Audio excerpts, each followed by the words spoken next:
ভাই first prize কিন্তু আপনিই পাইছেন, আসা যাওয়ার কক্সবাজারের টিকিট। হাই দি আমি তো আজকে ভাবছিলাম যে ডিভিসিতে ফোন দিব। এই তালেব ভাই, অবিনাশ দা, বিয়ান ভাই কিন্তু ঘুরেও চলে আসছে মনে হয়। আর জয়েন করছি।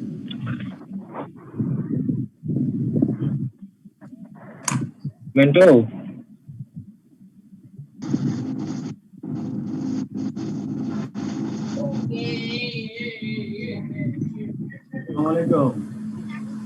আসসালামু আলাইকুম। আসসালামু আলাইকুম স্যার। আসসালামু আলাইকুম স্যার। কেমন আছেন স্যার? আপনি তো ঢুকতে পেরেছেন স্যার? হ্যাঁ ঢুকতে পারছি, স্টার্ট করে দাও।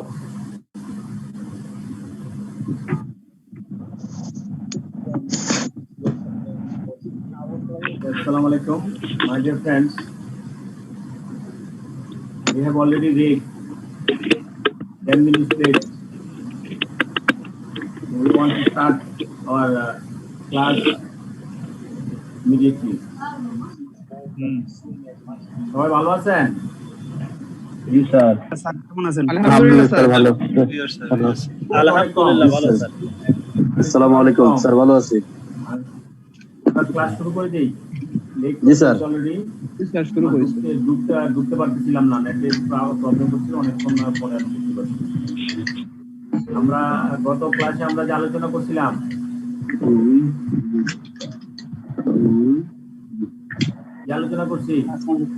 আসমানে হামি যায়,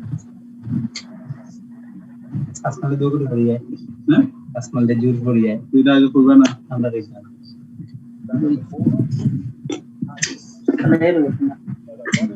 আমি বুঝি না গেলাম। গত ক্লাসে লেকচারগুলো গত ক্লাসে শীটগুলো বাসায় দেখছেন?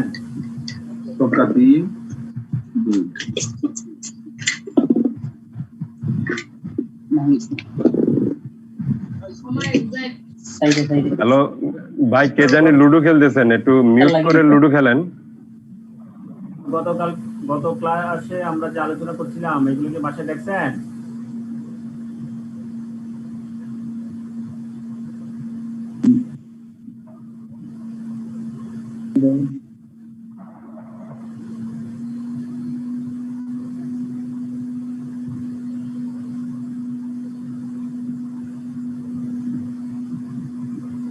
স্ক্রিন শেয়ারিং হচ্ছে।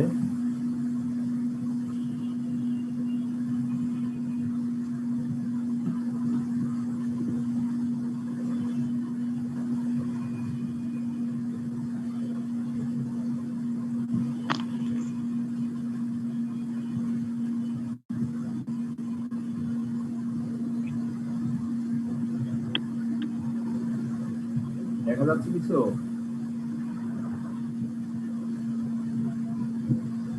দেখা যায়।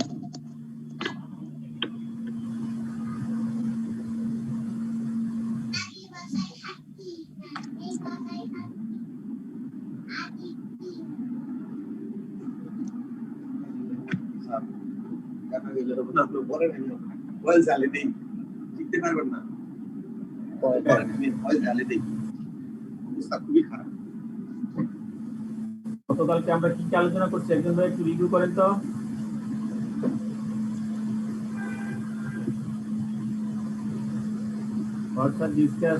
হ্যাঁ বলেন।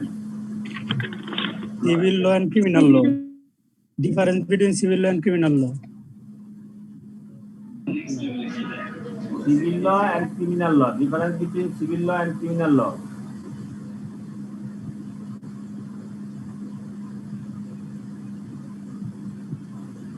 সবাই মিউট করে রাখেন, হ্যাঁ, কেউ আনমিউট করবেন না। যিনি কথা বলেন উনি শুধু মিউট করবেন, একজন একজন করে বলেন। প্রথম হচ্ছে আমরা civil law, criminal law, and difference between civil law and criminal law. What do you mean by civil law and criminal law? একটু সংক্ষিপ্ত করে বলেন।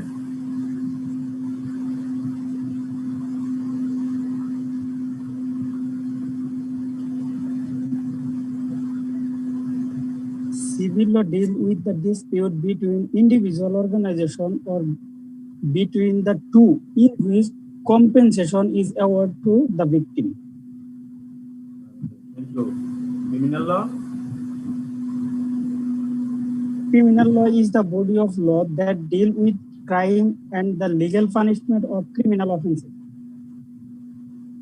আরেকজন বলেন, একটু অ্যাড করেন আরো।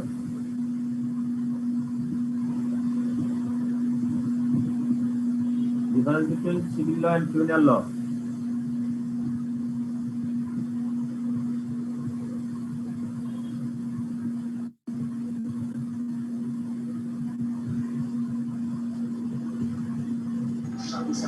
সিভিল লটা হবে হলো স্যার প্রাইভেট পার্টি, আর ক্রিমিনাল লতে থাকবে হলো স্যার গভর্নমেন্ট কেস ফাইল করবে। গভর্নমেন্ট না আরো আছে তো, গভর্নমেন্ট একটা পার্ট, গভর্নমেন্টও হতে পারে, স্টেটও হতে পারে। আরো আছে। State. একজন বলেন, আরেকজন বলেন, difference between civil law and criminal law.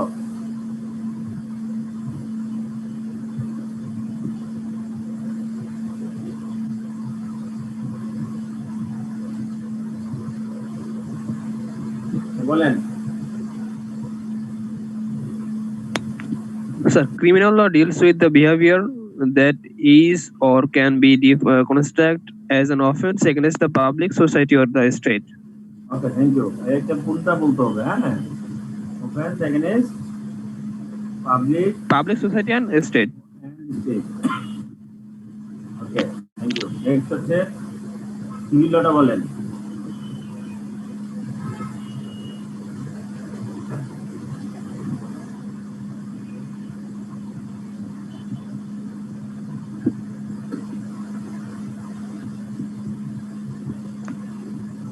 Sir, the set out of rights and duties of citizen are themselves are treated as civil law, sir. Okay, thank you. এটা হচ্ছে rights and Duties, sir. Duty, দুইটাই, হ্যাঁ। Rights and duty যে সেটটা থাকে, সিটিজেনদের right এবং duty কি, সেটাই হচ্ছে সেই যে সেট, মানে রাইট এবং ডিউটি যে একটা কম্বাইন একটা ফ্যাক্টর থাকে, সেটাই হচ্ছে সিভিল ল। তারপর বলেন, তাহলে আরেকটা ডিফারেন্স বলেন। এখন মানিটারি পানিশমেন্ট, ক্রিমিনাল লর সাথে monetary punishment as well as কি থাকবে, ইমপ্রিজনমেন্ট থাকবে। Imprisonment থাকবে, sir. সিভিল লর ক্ষেত্রে only for compensation, only for Only compensation. compensation. হ্যাঁ, compensation. তারপর বলেন সিভিল লর এক্সাম্পল বলেন। এক্সাম্পল করতে পারি ল্যান্ডলর্ড টেনেন্ট ডিসপিউট, তারপর ডিভোর্স, চাইল্ড কাস্টডি এটসেট্রা। আর ক্রিমিনাল লর এক্সাম্পল তো theft, assault, robbery, trafficking, control substances, murder etcetera. তাহলে আমরা সিভিল ল, ক্রিমিনাল ল কি আমরা বুঝলাম। আমরা এগুলো আরো ডিটেইলস আমরা শীট থেকে দেখে নিব। Sources of law, next point আমাদের ছিল সোর্সেস অফ ল। লয়ের সোর্সগুলো কি কি? লয়ের সোর্স হচ্ছে কি equity, customs and sir legislation, আর স্যার মনে পড়তেছে না। European law. সুন্দর করে বলেন, প্রথম থেকে বলেন। Sir, sources of law is custom, common and case law, equity, legislation, European law and other sources. Thank you. আরেকজন বলেন। আমরা কাস্টমস আমরা বলছি লয়ের, ল মিন্স হচ্ছে আমাদের দেশের যে ল কার্যকর, this is call English law. English law source, English law সোর্সের ভিতরে ফার্স্ট সোর্স হচ্ছে কাস্টম, হ্যাঁ, কাস্টম, কেস, হ্যাঁ, আরেকটা কি নাম বলছিলাম? And common law. এবং কেস ল, কমন ল। হ্যাঁ, তাহলে এটা কাকে বলে, এটা একজন বলেন। কাস্টম ল হচ্ছে যে important source law of historically. এটা মানে যেটা মানে রীতি, সংস্কৃতি, আচার আচরণ যেটা আছে সেটা আর কি স্যার। না না, শুধু Basically, custom law is a law. বিশ্বাস করবো না। এই ক্ষেত্রে আচার আচরণ এখানে মেইন কথা না। এখানে কি আপনার কাস্টমস ল কি এটা বলেন। With a previous decision from court or এটা কমন ল। কমন ল হচ্ছে যে past cases legal precedent which is recorded in law reports. Common law, এই কমন ল আর the case law and customs law same meaning, ঠিক আছে? হ্যাঁ, Common law, sir, common law refers to to law based on precedent and the ruling of জাজের দ্বারা sir এই একটা আইন তৈরি করা হয় এবং সেটাই মানা হয়। The legal principles which are pronounced by the higher court are binding on the lower court under the doctrine or judicial precedent. Right. ঠিক আছে, তাহলে আরেকজন বললেন তাহলে আমরা ইকুইটি বলছি, ইকুইটি কি? Equity is developed by the Court of Chancery to fill in the gaps in the common law, like example by the development of non-monetary remedies such as injunctions, orders to a specific performance. Right. তাহলে এতে আমরা ইকুইটিটা পাচ্ছি হলো যখন আপনার হচ্ছে যে gap আছে বা কমন ও কাস্টমস ল এর যে গ্যাপগুলো যখন দেখা গেল, তখন কোর্ট অফ চেঞ্চারি যে তাদের যে দেশের সুপ্রিম কোর্ট মানে তার সুপ্রিম পাওয়ার তাদের ছিল, ওই সুপ্রিম পাওয়ার তারা কয়েকটা ল নিয়ম তৈরি করলেন এবং সেই নিয়মগুলো হচ্ছে ইকুইটি। এই ইকুইটিগুলো কি করছে, এখানে যে যে লিমিটেশনগুলো আছে সেগুলো আপনার এখানে ফিল আপ করে। আর ফিল আপটা কি মেইনলি হচ্ছে যে আসলে যে যেমন হচ্ছে ইনজাংশন, তারপর হচ্ছে যে order of performance, specific performance করার জন্য অর্ডার, এই দুইটা জিনিসের উপর আসলে মূলত বেশি জোর দেওয়া হয়। এই ছিল আমাদের ইকুইটি। দেন আমাদের আরেকটা সোর্স কি ছিল? Legislation, statute. What do you mean by legislation? Legislation is the formal enactment of the rules by the body of having constitutional right and power to do so. This legislation takes the form of the act of parliament, also known as statutes. Okay, thank you. তাহলে আমরা legislation পাইলাম। Next source হলো European law, sir. European law. ইংলিশদের ক্ষেত্রে European community যেহেতু তারা বেরিয়ে গেছে, তাদের ক্ষেত্রে হয়তো খুব বেশি প্রযোজ্য না হলেও আমাদের দেশে কিন্তু আসলে যেহেতু আমরা ইংলিশটা ফলো করছি, আগে থেকে আসছে, সেই ক্ষেত্রে আমরা ইউরোপীয় ইউনিয়ন যেহেতু বিশ্বের মধ্যে এখনো এক্সিস্টেন্স আছে এবং তাদের স্ট্রং পজিশন আছে, কোনো একটা কান্ট্রি বেরিয়ে গেলে যে সব কিছু তা না। তাহলে সেই ক্ষেত্রে আমাদের দেশে ইউরোপিয়ান যে ইউনিয়নের যেটা সোর্স আছে সেইগুলো আমাদের দেশে ইউজ হতে পারে। ঠিক আছে, তাহলে ইউরোপিয়ান ইউনিয়নের থেকে আমরা জানি যে ইউরোপিয়ান ইউনিয়নের যে কান্ট্রিগুলা তাদের দেশের ওই কান্ট্রি কয়েকটা কান্ট্রিতে তারা কিভাবে চলবে সেই অনুযায়ী অনেকগুলা সোর্স থেকে তখন ইউরোপিয়ান ইউনিয়নের মানে ল গুলো আসে এবং সেইগুলো বিভিন্ন দেশে ইউজ হতে পারে। রাইট। আর ইউরোপিয়ান ল এর একটা উপাদান হচ্ছে দ্য ট্রিটিস। স্যার দ্য ট্রিটিসটা কি একটু বলবেন স্যার? কোনটা?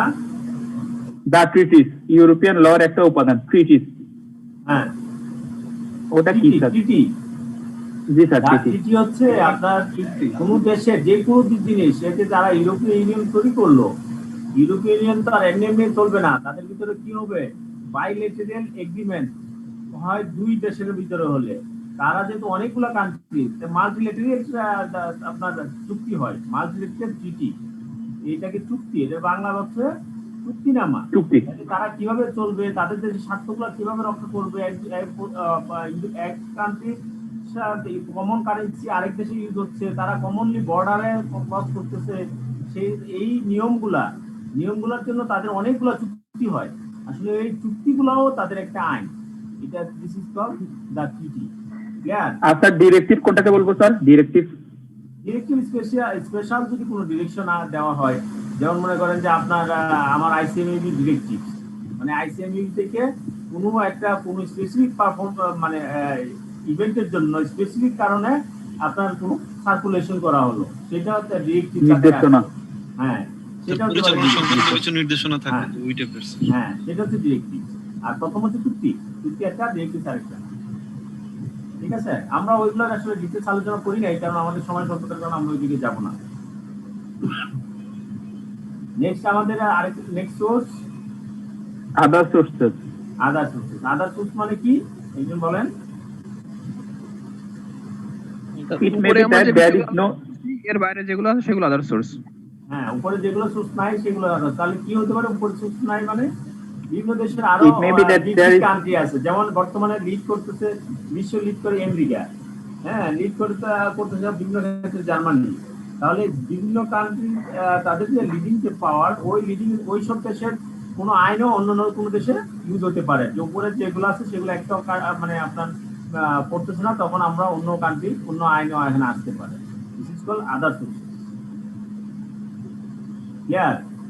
আমরা বলছি যে কাস্টমস এবং এর ক্ষেত্রে একটা বলছিলাম ডক্ট্রিন অফ জুডিশিয়াল প্রেসিডেন্ট। তাহলে এখানে জুডিশিয়াল প্রেসিডেন্ট সম্পর্কে আমরা কি বলছিলাম বলেন? Judicial precedent is a source of court for future decision. As a source of for future decision making. This is known as the state decision, and by which Judicial precedent is যদি sir previous কোনো decision থেকে same case হয়, সেখানে sir previous ডিসিশনগুলো follow করে সিদ্ধান্ত নিতে পারে। এটাই হলো sir judicial president. The decision on the higher court are binding on. হ্যাঁ বলেন, ডক্ট্রিন জুডিশিয়াল প্রেসিডেন্ট আর ডক্ট্রিন অফ জুডিশিয়াল প্রেসিডেন্ট, ডক্ট্রিনটা বলেছেন তাইলেই হবে।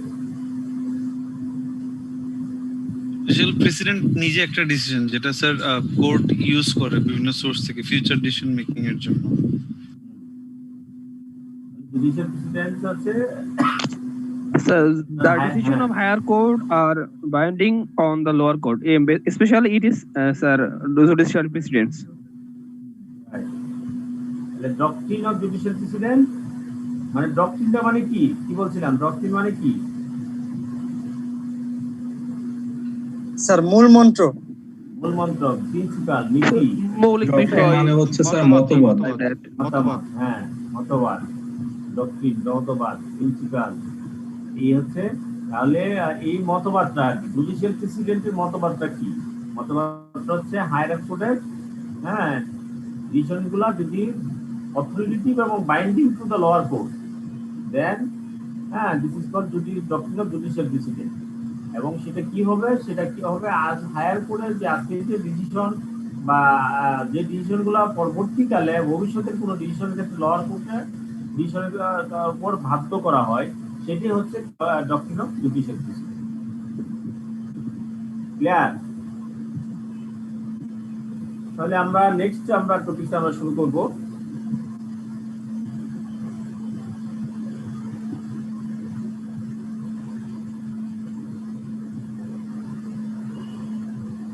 আমরা বলতেছিলাম গত ক্লাসে আমরা বলছি যে আমি গাড়ি চালাচ্ছি, আপনি গাড়ির রাস্তা দিয়ে ফুটপাথে দিয়ে চলে যাচ্ছেন, গাড়ি অ্যাক্সিডেন্ট হয়ে গেল, আপনি অ্যাক্সিডেন্ট হলেন, আপনি নিজে অ্যাক্সিডেন্ট হলেন। এটা একটা হতে পারে আপনি সাবধানে যাচ্ছেন, সাইড দিয়ে আপনি গাড়ি যাচ্ছেন, গাড়ি হঠাৎ করে আপনি এক পাশে দিয়ে যাচ্ছেন, আপনি আপনার উপর গাড়ি নিয়ে তুলে, আপনি আরেকটা বাসে উঠতেছেন, এইসব পিছন থেকে আরেকটা বাস এসে আপনাকে না দেখে হুট করে আপনি ক্রস করে আপনার উপর তুলে দিন। তাহলে এই যে জিনিসগুলা এগুলা হচ্ছে সিভিল কোর্টের মামলা হবে। নর্মালি যখন সিভিল কোর্ট যখন আসবে তখন ওই সিভিল কোর্ট আপনাকে সেটা প্রুভ করতে হবে যে আপনার নেগলিজেন্স আছে কিনা। সেই নেগলিজেন্সটাকে বলা হচ্ছে tort of negligence. Tort of negligence কি আমরা আজকে আলোচনা করবো। টর্ট অফ নেগলিজেন্স কি?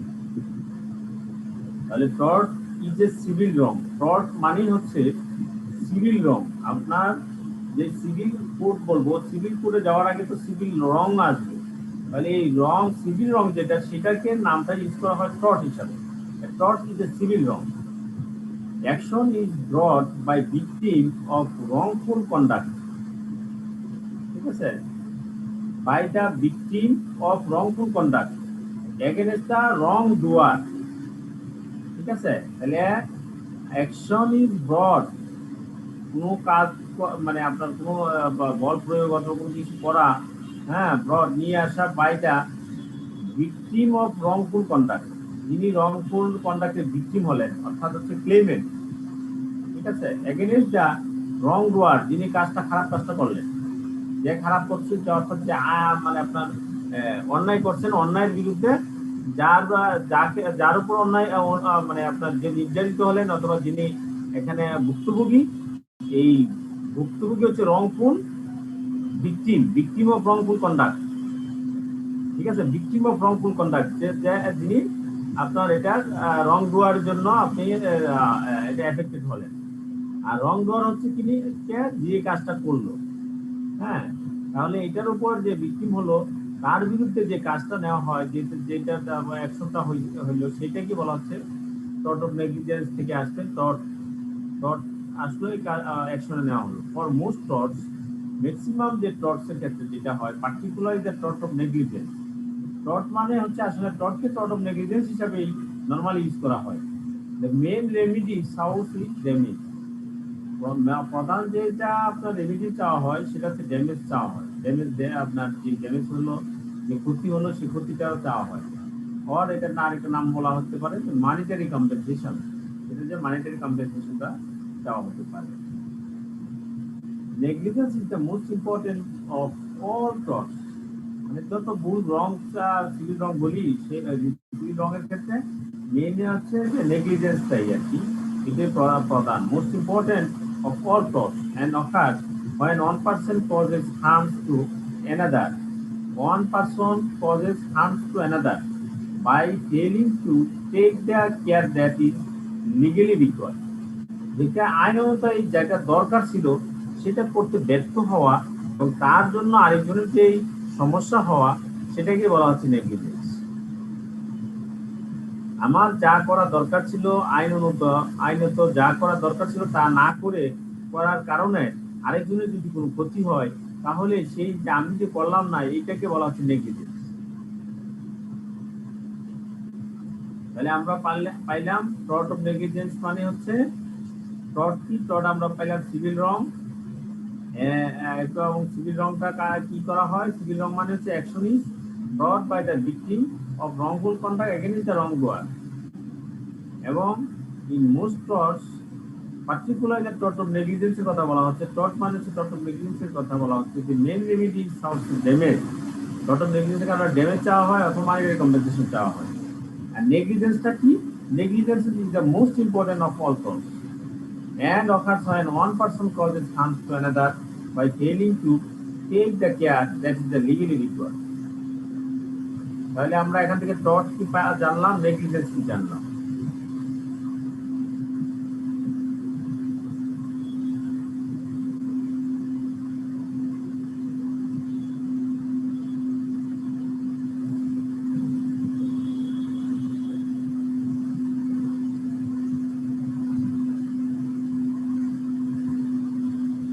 Then torts of negligence were recognized in many separated individual situations in the 19th and early 20th century, but the leading case we tried to pull those separate strands together into principles which would apply in all situations where the House of Lords decision is Dongyu versus Stevenson. ঠিক আছে, এখানে আপনার tort of নেগলিজেন্সটা আপনার মানে recognise করা হচ্ছে individual সিচুয়েশনের ক্ষেত্রে 19th সেঞ্চুরি থেকে আর কি, 19th সেঞ্চুরি থেকে অ্যান্ড আর্লি 20th সেঞ্চুরি, এবং আপনার 20 দশকের প্রথম দিকে এবং 19-এর পুরো শতকেই এটা ইউজ করা হচ্ছিল tort of negligence.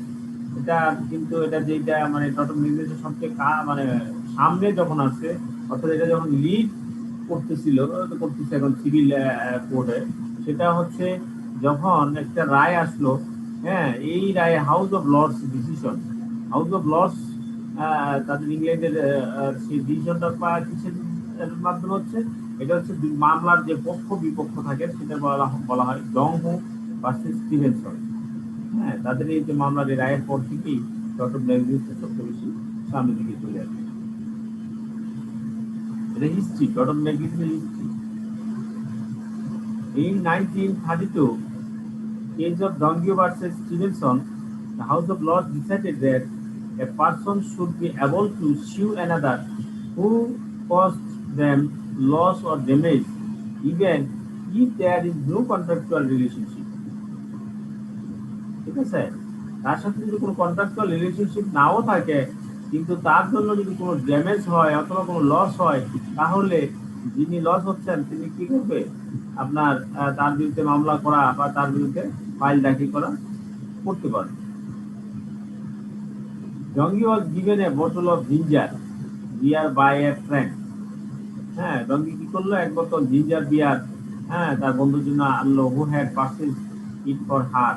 After drinking half the content she noticed that the bottle contained a decomposing smell and suffered nervous shock as a result. Under contract law, Dongi was unable to sue the manufacturer because her friend was party to the contract, not her. ঠিক আছে, মানে ডঙ্গিও যেটা মানে কেসটা কি, কেসটা বলতেছে আর কি, যখন এক বোতল সে আপনার জিঞ্জারের বিয়ার পান করলো, তখন দেখলো পারচেজ করলো তার জন্য, তখন দেখলো যে তার অর্ধেক খাওয়ার পরেই তার নার্ভের সমস্যা দেখা দিচ্ছে। এখানে এমন একটা মানে কম্পোনেন্ট আছে যেটা নার্ভের সমস্যা দেখা দিচ্ছে। কিন্তু কন্ট্রাক্ট ল যেগুলা, সেই কন্ট্রাক্ট ল অনুযায়ী হ্যাঁ ডঙ্গ তার মানে মামলা করতে পারতেছে। কন্ট্রাক্ট হচ্ছে ডঙ্গের সাথে ওই company. As a wider guideline for the further, Lord 18 also suggested his famous Naiva principle. পরবর্তীতে লর্ড 18 এটা এই নাইবা প্রিন্সিপাল এই সাজেশন তৈরি করলো এবং এই অনুযায়ী পরবর্তীতে মামলা করে। তাহলে neighbour principle is a principle of English law which says that a person should take reasonable care. A person should take reasonable care to avoid acts or omissions that he or she can reasonably foresee as likely to cause injury to the neighbor. তাহলে neighbour প্রিন্সিপালটা কি? প্রিন্সিপালটা হচ্ছে এরকম, আপনার যে প্রতিবেশী, আমরা tort of নেগলিজেন্সের পরবর্তীতে আমরা বলবো নেগলিজেন্স থেকেই নেগলিজেন্স হলো। এই নেগলিজেন্স কি? একজনের জন্য নেগলিজেন্স হলো। নেগলিজেন্সের ঠিক মানে আপনার কমপ্লিমেন্টারি হচ্ছে নাইবার প্রিন্সিপাল। আপনার প্রতিবেশীর প্রতি হ্যাঁ আপনার আচরণ কেমন হবে, প্রতিবেশীর প্রতি সাথে মানে দায়িত্ব কি আপনার, সেই রকম একটা, এটাও একটা সিভিল লর ক্ষেত্রে, সিভিলের ক্ষেত্রে কার্যকর একটা পন্থা। Neighbour principal, tort of negligence আপনি পার্সোনালি নেগলিজেন্স করলেন, আরেকটা হলো আপনারও কি আছে, ইন্ডিভিজুয়াল দায়িত্ব আছে যে নাইবার প্রতিবেশীদের জন্য আপনি কি করবেন। তাহলে neighbour principle is the principle of English law which says that a person should take reasonable care to avoid acts or omissions that he or she can reasonably foresee as likely to cause injury to the neighbor. সে যদি জানে যে তার প্রতিবেশীর কোনো ক্ষতি হবে, এরকম কোনো কাজ, এরকম কোনো ঘটনা, এরকম কোনো প্রয়োজন যদি অবস্থা যদি সে বুঝে, তাহলে জানা সত্ত্বে সেই কাজটা তখন সেটা কি করতে হবে, ওমিট করতে হবে, সেটা অ্যাভয়েড করতে হবে, সেই কাজটা করা যাবে না। এমন কোনো কাজ করবে না যার জন্য আপনার প্রতিবেশী কোনো ইনজুরি হয়, ক্ষতি হয়, ক্ষতির কারণ হয়ে দাঁড়ায়, ক্ষতির কারণ হয়ে দাঁড়ায় সে কাজও সে করতে পারবে। যেমন আপনি পরিবেশ দূষণ করলেন, আপনি তো ইচ্ছা করে আপনি আপনার বাড়িতে আপনি কোনো গন্ধ মানে ময়লা জিনিস রেখে দিলেন, সেটা গন্ধ ছড়াইলো, পাশে 8-10 বাড়িতে দিয়ে গেলো, আপনি বললেন যে না আমার বাড়িতে আমি রাখলাম, কিন্তু করতে পারবেন না। This is called neighbour principle. Neighbour include all person who are so closely, neighbour কারা? All person. নাইবার বলতে বোঝাচ্ছে all person who are so closely and directly affected by the act.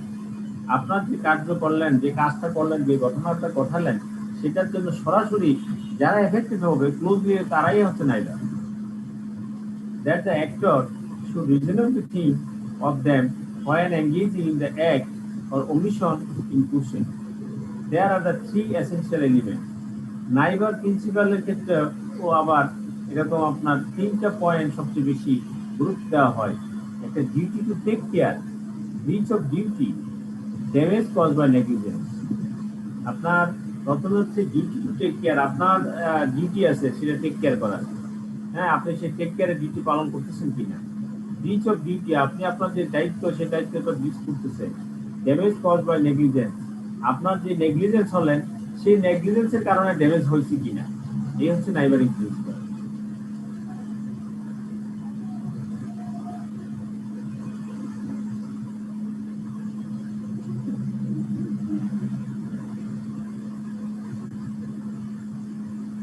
তাহলে আমরা ওইদিকে যাওয়ার আগে আমরা একটু দেখি টর্ট অফ নেগলিজেন্স নিয়ে একটু কথা বলি।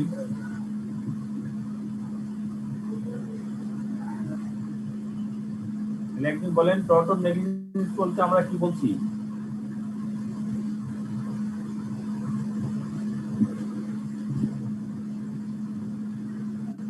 স্যার টর্টস হচ্ছে যে civil wrong. Action is brought by the victim is wrongful conduct against the wrongdoer. এটা হচ্ছে সিভিল রং। সিভিল রংটা মানে এটা আসলে এইটার ডেফিনিশনটা দিচ্ছে। রং হচ্ছে The action is brought by the victim or wrongful conduct against the wrongdoer. Thank you. For the most particularly it is negligence এবং এটা বেশিরভাগ ক্ষেত্রে মনিটারি কম্পেনসেশনের মাধ্যমে নিষ্পত্তি হয়। Damage or monetary compensation, damage or monetary compensation. ঠিক আছে, thank you. আরেকজন বলেন।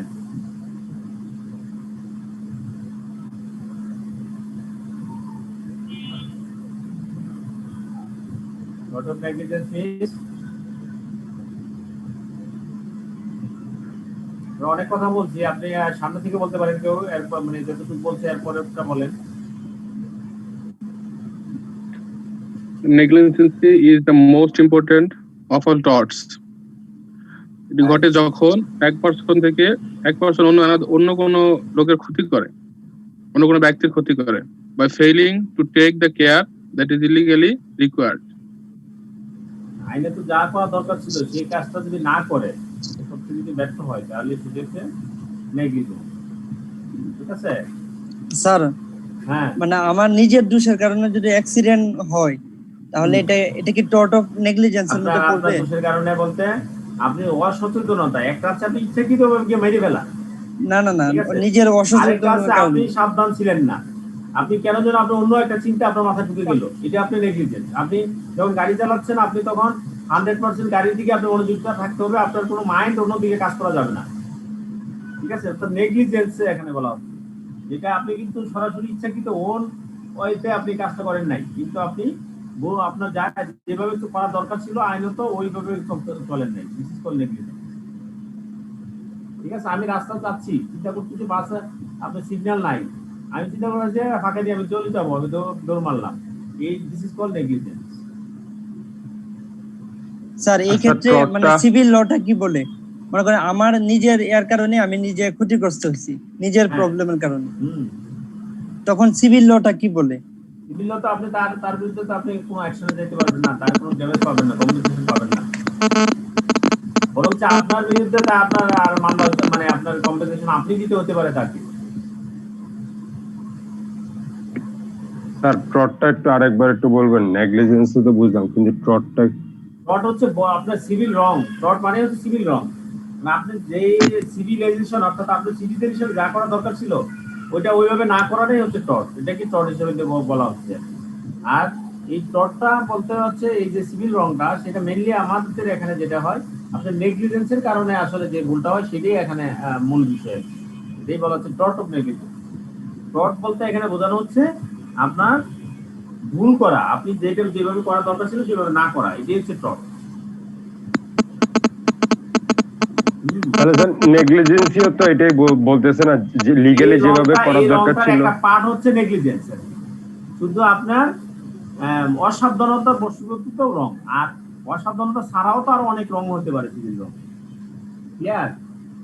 টর্ট হচ্ছে সিভিল রং, মানে যেই কোনো আপনার সিভিলের যত প্রকার রং আছে সব all are included in tort. But negligence আমরা তো করতেছি টর্ট অফ নেগলিজেন্স। যখন নেগলিজেন্সের কারণে আসলে সিভিল কোর্টের সব কিছু হয়, তাহলে টর্ট অফ নেগলিজেন্স হচ্ছে নেগলিজেন্স হচ্ছে আপনার যে দায়িত্ব যেভাবে করা দরকার সেভাবে না করাটাই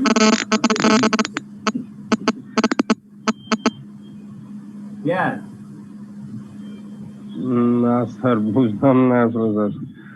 নেগলিজেন্সটা বুঝছি স্যার। আপনি কি বুঝছেন বলেন, টর্ট কি বুঝছেন?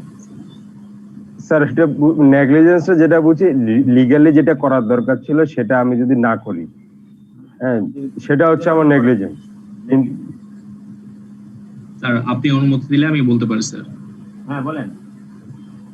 টর্টটা হচ্ছে আপনার দূরদৃষ্টি, চলন বাঁকা, হ্যাঁ যেভাবে আপনার কাজটা করা দরকার আপনি সেভাবে না করে এমন ভাবে করছেন, এটা সবাই ক্ষতিগ্রস্ত হবে না, কেউ কেউ ক্ষতিগ্রস্ত হবে। যেমন আপনি আপনার বাসায় মিউজিক বাজাচ্ছেন, পাশের নেইবারের হার্ম হচ্ছে, হ্যাঁ এই যে আপনার চলন বাঁকা, দ্যাটস দ্য টর্ট।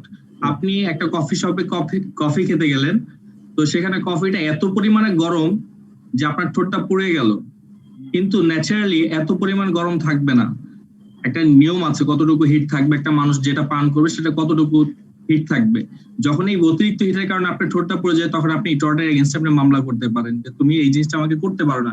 অর্থাৎ আপনি যখন অধিকারের বাইরে, চলনটা আপনার একটু ডিফারেন্ট, সামাজিকভাবে সবাই ক্ষতিগ্রস্ত না কিন্তু কিছু কিছু কেউ ক্ষতিগ্রস্ত হয়, সেটাই হচ্ছে টর্ট। Thank you. জি স্যার। ঠিক আছে, তাহলে আপনি যদি Thank you, ভাই। আপনি বুঝতে পারছেন? স্যার জি স্যার, বুঝতে টর্টটা পারছি। হলো মানে জেনারেল কনসেপ্ট, আর এটার একটা প্রকারভেদ হলো এর নেগলিজেন্স, রাইট? একটা পার্ট হচ্ছে নেগলিজেন্স, এটার টর্ট জি, স্যার। হচ্ছে ইন জেনারেল, আর পার্ট হচ্ছে নেগলিজেন্স। এই টর্ট অফ নেগলিজেন্সের টর্ট আছে, ঠিক আছে? নেগলিজেন্সের স্যার। জন্য যে ভুল, সেটাই আমরা আমাদের সিভিল রাইটে এখানে আসবে। আপনার নেগলিজেন্সের মানে- কারণে যদি কোনো ভুল করে থাকেন, কোনো যদি ক্ষতি করে সিভিল রং করেন, সেটার জন্য আপনার মামলা হবে আর কি। সেটাই হচ্ছে এখানে tort of negligence. Sir the main remedy sort is damages, এটার মানেটা কি স্যার? মানে আপনার সিভিল কোড, আমরা গতকাল ক্লাসে আমরা আলোচনা করছি সিভিল মানে আপনার দুইটা, একটা হচ্ছে criminal liability, civil liability, civil code, criminal code. তাহলে সিভিল কোডের মূল জিনিস কি থাকবে? সেখানে শুধু মানিটারি কম্পেনসেশন আছে, সেখানে ড্যামেজটা আপনার দেওয়া হয়। তাহলে এই টর্ট অফ নেগলিজেন্সের কারণে যেটা আপনাকে দেওয়া হবে সেটাই হচ্ছে শুধু ড্যামেজটা আপনার রেমিডি হিসেবে আসবে, অথবা মানিটারি কম্পেনসেশন। এখানে কোনো আপনার জেল, আপনার কোনো যা ফাঁসি এগুলো হবে না। ক্ষতিপূরণের মামলা, সিভিল কেস। ক্ষতিপূরণের মামলা, সিভিল কেস। ক্লিয়ার? তাহলে আমরা এর পরবর্তীতে আমরা একটু আমরা একটু এক্সাম্পল দেখলাম, হিস্ট্রিতে দেখলাম টর্ট অফ নেগলিজেন্সের কোথা থেকে আসলো। আমরা 1932 সালে যখন একটা মামলা আসলো, সেই মামলাতে প্রথম দেখলো যে আপনার যে কন্ট্রাক্ট একটা কথা জিজ্ঞেস করতে পারি? হ্যাঁ বলেন। আর রাস্তায় যে অ্যাক্সিডেন্ট হয় অসতর্ক কারণে, সেটার ক্ষেত্রেও কি টর্ট অফ নেগলিজেন্স সেটার ক্ষেত্রেও প্রযোজ্য? না, সেটা ডিপেন্ডস, ঘটনাটা কিভাবে ঘটছে সেটা ডিপেন্ডস। অবশ্যই সেটা হচ্ছে আপনার রায় হলো না যে হলো সর্বোচ্চ শাস্তি কি ফাঁসি, কখন হবে সেটা ইচ্ছাকৃতভাবে আপনাকে কাউকে মানে। আরেকটা আছে নেগলিজেন্স, সেটা নেগলিজেন্স আরেক জিনিস। সে কিন্তু ইচ্ছাকৃতভাবে মানে করে নাই, কিন্তু তার ভুল ছিল, ড্রাইভারের কি ছিল, আমার যদি নেগলিজেন্সি থাকে এসব। হ্যাঁ স্যার আমি একটু বলি স্যার, মাঝখানে একটা বাচ্চা পাইপের ভিতরে পড়ে গেছিল রাস্তায়। হ্যাঁ স্যার হ্যাঁ বলেন। ঠিক আছে আপু বলেন, আমি বলবো। একজন বলেন। স্যার যে একটা লঞ্চ যে কিছুদিন আগে হলো, সেটার ক্ষেত্রে তো বললো যে নেগলিজেন্সি ছিল। এসব ক্ষেত্রে কি হবে টোটাল নেগলিজেন্স? অবশ্যই, সেটা তো আপনার ক্রিমিনাল লায়াবিলিটি আছে, শুধুমাত্র আপনার সিভিল লায়াবিলিটি না। আমি একটু বলতে চাই স্যার, আমি মৌসুমীপুরের জবাবটা দিচ্ছি। বাংলাদেশে টর্ট আইনটা চলে না। আপনারা একজন করে বলতে হবে, আপনি একসাথে সবাই বললে আমরা বুঝবো না। একজন বললে কিন্তু আমরা সবাই বুঝতে পারি, বা একজন যখন কোশ্চেন করেন এর জন্য আমি আনসার দেই, অটোমেটিকলি কিন্তু মোটামুটি অনেকের আনসার হয়ে যায়। এই জন্য একজন একজন করে কথা বলতে হবে। আমি যেন আপনাদের সবাইকে সুযোগ দেই, তখন আপনারা সবাই একসাথে কথা বলবেন। বলেন, একজন বলেন। স্যার আমি মৌসুমীপুর জবাবটা দিতে চাচ্ছি। বাংলাদেশে টর্ট আইনটা প্রচলন নাই, এটা হচ্ছে বাইরে চলে, আমাদের দেশে এটা প্রচলন নাই। এই কারণে যে আপনি যে রাস্তায় হাঁটছেন, আপনার সাথে একজনের ধাক্কা দিল, শরীর লাগলো, এটাও কিন্তু একটা টর্ট আইন। হ্যাঁ, মামলা হয় যে আপনার অধিকার, আপনি একজনকে টাচ করলেন। কিন্তু আমাদের দেশে এত পপুলেশন, আসলে এত মামলা জমে আছে, তো টর্ট আইনটা আমাদের দেশে অ্যাপ্লিকেবল না, আমাদের দেশে চলে না। আপনাকে টর্ট আইনটা বুঝতে হবে। জি না, আমার কোশ্চেন ছিল যে নেগলিজেন্সির কারণে জানমালের ক্ষতি হবে, নেগলিজেন্সি থাকবে কিন্তু জানমালেরও ক্ষতি হবে, সেই ক্ষেত্রে কি শুধু আমি জরিমানা হবে নাকি ক্রিমিনাল যে কেস সেগুলো হবে? ক্রিমিনাল কেসে আপনি মামলা করবেন, সেটা জন্য ক্রিমিনাল কেসে মামলা করবেন। ঠিক আছে, ক্রিমিনাল মামলা হবে, এটা শুধুমাত্র সিভিলের জন্য বসে থাকবে না। আসলে যখন একটা ঘটনা ঘটে বা কোন একটা ক্রিমিনাল ঘটনা ঘটে, সেটা একটা ঘটনার পিছনে অনেকগুলো মামলা করা যায়, সেটা অনেকগুলো ধারা অনুযায়ী অনেকগুলো মামলা হয়।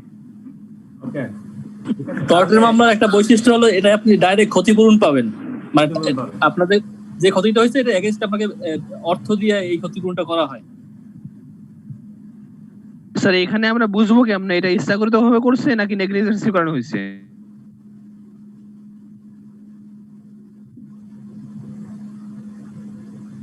সে বোঝার জন্যই তো এটা আমাদের দেশে স্যার প্রমাণের বিষয়। আমাদের আরো টপিকস আছে, আরো পয়েন্ট আছে, কিভাবে বুঝবে, না বুঝতে পারলে তো আপনি মানে আপনার মামলা রায় হবে না। আগে বুঝতে হবে যে এই স্যার এটার জন্য তো ইনভেস্টিগেশন হয়, ইনভেস্টিগেশন হবে। এবং একটু আগে তিনি বললেন যে আপনার বাংলাদেশে আসলে এগুলো টর্টের আইন পাস করা সম্ভব না। বাংলাদেশে আসলে ক্রিমিনালের তো মামলা আপনার আইন যথাযথভাবে আপনার বিচার করা সম্ভব না, কারণ হলো যেখানে যান মোটিভটা ইলমোটিভ হয়ে যায়। ঠিক আছে, আমি মাঝে মাঝে চিন্তা করি আসলে যে আল্লাহ তাআলার অশেষ রহমতে বাংলাদেশ চলে। আমি সবসময় বলি, আপনি যে পলিটিশিয়ান বলেন, যাকে দোষারোপ করি না কেন, আসলে কে কি করবে? এই এতটুকু একটা কান্ট্রিতে এত মানুষ, এবং এই মানুষগুলোকে জনসম্পদ পরিণত করা মানে কিছু টাফ, কারণ হলো এখানকার 89% আপনার 90% উপরেই অবস্থা খারাপ। তাহলে আপনি এই দেশে আল্লাহ পাকের অশেষ রহমতে আসলে আমরা চলি, এটাই আসলে জন্ম ঢাকা, বড় ঘর, হ্যাঁ এখানে বাড়ি ঘর। যাই হোক, এগুলা নিয়ে আমরা সময় নষ্ট না করি, আমরা সামনের দিকে আগাই। তাহলে আমরা টর্ট অফ নেগলিজেন্স বললাম। তারপরে আমাদের আরেকটা টপিক ছিল নাইবার প্রিন্সিপাল। এটা কি আমরা কি বুঝছি, আমরা একটুটুকু করি, সামনে আমরা আর একটু ডিটেলস আছে নাইবার প্রিন্সিপালের পার্টগুলো, সেগুলো আমরা দেখবো। হ্যাঁ, নাইবার প্রিন্সিপাল মানে কি বুঝছেন একদিন বলেন। A person should take reasonable care to neighbor to avoid acts that cause injury or damage. Are all persons so closely affected by the act, মানে যারা এই অ্যাক্ট অনুযায়ী যারা ক্লোজলি এফেক্টেড। আর তিনটা এসেনশিয়াল এলিমেন্ট আছে, সেটা হচ্ছে duty to take care, breach of duty, damage cause by negligence. মানে নাইবার প্রিন্সিপালের তিনটা পয়েন্ট আছে, essential elements. Duty to take care, আপনার প্রথমত আপনার দেখতে হবে যে আপনার ডিউটি কি, টেক কেয়ার করার ডিউটি ছিল কিনা। দেন চিন্তা করে হ্যাঁ ডিউটি ছিল, ডিউটিকে ব্রিচ করা হয়েছে কিনা, ব্রিচ অফ ডিউটি। দেন বলা হচ্ছে হ্যাঁ ডিউটি, তার যে দায়িত্ব সে দায়িত্ব ব্রিচ করলো, এই ব্রিচের কারণে আপনার কোনো ড্যামেজ হয়েছে কিনা। প্রথম আপনার ডিউটি ছিল, দায়িত্ব আপনি পালন করেন নাই, সেই পালনের জন্য আপনার কোনো ক্ষতি হয়েছে কিনা, তখন আপনার এটা হচ্ছে নাইবার প্রিন্সিপালের মূল জিনিস। তাহলে নাইবার স্যার ব্রিচ অফ ডিউটিটা কি? ব্রিচ অফ ডিউটি আপনার মনে করেন যে আপনি এই যে গার্ড, এরকম আমি একটা গার্ডের উদাহরণ দিচ্ছি, অন্য আপনি সব ক্ষেত্রেই গার্ড, তাকে দায়িত্ব দেওয়া আছে কি করবে, সে সারা রাত আপনার পাহারা দিবে, রাত্রের জন্য তাকে গার্ড নিয়োগ করা হলো, বা দিনের বেলা গার্ড নিয়োগ করা হলো, সে পাহারা দিবে। সে কি করলো, সে পাহারা দিল না, সে ঘুমাই গেল। তার তো দায়িত্ব সজাগ থাকবে, সে সজাগ থাকবে, কিন্তু সজাগ না হলে সে ঘুমাই গেল। এই যে ঘুমিয়ে গেল, এটাই হচ্ছে তার আসলে আপনার ব্রিচ অফ ডিউটি। দেন চিন্তা করা হবে আসলে যখন কোনো একটা আপনার গাড়ি চুরি হয়ে গেল, অথবা এখানে কোনো একটা গ্লাস ভেঙে ফেললো বাইরে থেকে, তখন চিন্তা দেখতে হবে যে হ্যাঁ সে কি ঘুমানোর কারণে এই গ্লাসটা ভাঙলো কিনা, ঘুমানোর কারণে চুরিটা হইলো কিনা। সে যদি না সজাগ থাকতো তাহলে সে এটা চুরিটা বন্ধ করতে পারতো কিনা, বাধা দিতে পারতো কিনা, লোকজনকে জমায়েত করতে পারতো, তখন চলে যেত, ওই রকম কারণ কিনা। যদি হয়ে থাকে তাহলে সে গার্ড এটার জন্য দায়ী। This is called neighbour principle. ঠিক একই রকম হতে পারে আপনার একটা প্রোডাক্ট, আপনার প্রোডাক্টটা আমি বলতেছি যে আমার এই যে রাইস, এই রাইসটা খাইলে আপনি এইরকম এই উপাদানগুলো পাবেন, আমার এই অয়েলে এই উপাদানগুলো আছে, তাহলে এই উপাদানগুলো দেওয়াটা হচ্ছে আমার ডিউটি। আমি কি করলাম, এই উপাদানগুলো দিলাম না, যা যা দেওয়ার দরকার আমি লিখছি ঠিক আছে, বা সবকিছু করলাম, আমি উপাদানগুলো দিলাম না। দ্যাট মিনস আমি ওই যে আমার যে দায়িত্ব, সেই দায়িত্বটা আমি কি করলাম, সেটা আবার ক্রিমিনালও চলে যাবে, দায়িত্বটা আমি ব্রিচ করলাম। দেন আমি দেখতে হবে যে এই যেটা সে পরবর্তীতে কি হলো, তাকে যে আয়োডিনযুক্ত লবণের ক্ষেত্রে যদি আমি বলি, সে আয়োডিনে সে খাচ্ছে, সে ভাবতে চান আয়োডিন লবণ খাচ্ছি, কিন্তু পরবর্তীতে তার আয়োডিনের প্রবলেম হলো, আমি আয়োডিন দিলাম না দিয়ে আমি আয়োডিন যুক্ত লবণ দিয়ে দিলাম বলে আমি বিক্রি করলাম। সে আয়োডিন যুক্ত লবণ খাচ্ছে, পরবর্তীতে সে আয়োডিনের অভাবে তার বিভিন্ন রোগ হলো, সে এটার জন্য মামলা করলো এই লবণ কোম্পানির বিরুদ্ধে। তখন সেই লবণ কোম্পানি সেখান থেকে আপনার দেখবেন আপনার ইনভেস্টিগেশন করে এই যে আমি যে আয়োডিন দিলাম না, এই এতটুকু আয়োডিনের জন্য তার কি এফেক্ট আসছে কিনা, যদি আসে থাকে তাহলে কি হবে, সে এটার জন্য সে কম্পেনসেশন দিতে হবে। This is called neighbour principle. অর্থাৎ যিনি আয়োডিনের লবণ কোম্পানি, তার একটা প্রিন্সিপাল আছে, সে প্রতিবেশীর জন্য কি কাজ করবে, সে যে পরিমাণ বলছে যে আমি এত পরিমাণ আয়োডিন দিব, এই উপাদান দিব, সেই উপাদানগুলো সে ঠিকভাবে দিতে হবে। This is called neighbour principle.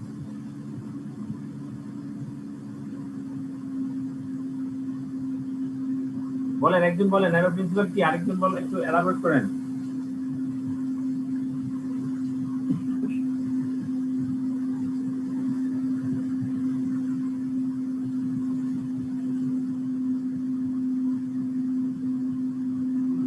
Neighbour principal কি বলেন? স্যার প্রতিবেশীর ক্ষতি হবে এমন কোনো কাজ করা যাবে না। এমন কোনো কাজ করা যাবে না। করা যাবে। রাইট। হ্যাঁ, আর কি বলেন? এই ক্ষেত্রে কি নেগলিজেন্সির দায়টা কি একজনের উপরে পড়বে? নাইবার প্রিন্সিপাল হচ্ছে আপনার ওটা একটা, ওটা হচ্ছে আপনার নেগলিজেন্স।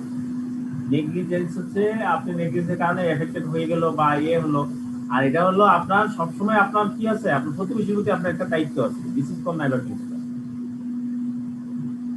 প্রতিজনেরই ইন্ডিভিজুয়ালি দায়িত্ব আছে। প্রতিবেশী বলতে কি জনগণকে বোঝাচ্ছে, মানে দেশের সব মানুষকে? এটা বলে দিচ্ছে প্রতিবেশী মানে কি, এই ঘটনার জন্য, এই ফ্যাক্টরের জন্য যারা ডাইরেক্টলি আপনার related, they are the call আপনার ফ্যামিলি, প্রতিবেশী। ক্লিয়ার? আর যেমন আমি একটু উদাহরণ দিলাম, লবণ, যারা লবণ খাচ্ছে, আমি যদি লবণের ক্ষেত্রে হয়, আমি যদি তেলের ক্ষেত্রে হয়, তেল যারা খাচ্ছে all are the included in neighbour. আপনি আপনার যদি সাউন্ড বক্সে আপনি বাজাচ্ছেন, তাহলে আপনার এলাকার কাছাকাছি যারা ভাষা আছে all are included in your neighbour.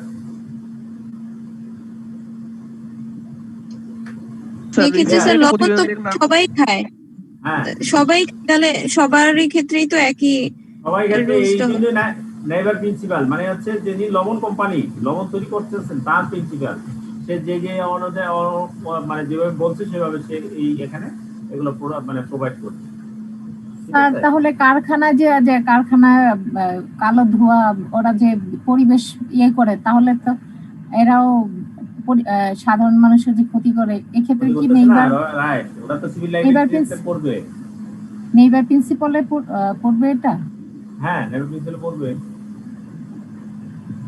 Neighbour প্রিন্সিপালে পড়বে। প্রথম হচ্ছে তার ডিউটি টু টেক কেয়ার, তার কি কাজটা ছিল, দায়িত্ব কি ছিল, ধোঁয়া মুক্ত করে মানে আপনাকে ধোঁয়াগুলো শোষণ করে নিয়ে নেওয়া, ধোঁয়ার জন্য যেটা তারপর যে ব্রিচ অফ ডিউটি, সেই ধোঁয়াগুলো সে চিমনি ইউজ করে নাই, this is called breach of duty. এই চিমনি ইউজ না করার কারণে আপনার প্রতিবেশী যারা আছে তাদের ক্ষতি কতটুকু ড্যামেজ হলো, সেই ড্যামেজে তার নামে মামলা করলে সেই মামলার ড্যামেজটা সে কম্পেনসেশন দিতে হবে। ড্যামেজ কজ বাই নেগলিজেন্স, এই নেগলিজেন্সের উপর ড্যামেজ কোন নাইবার প্রিন্সিপাল। ক্লিয়ার? জি স্যার।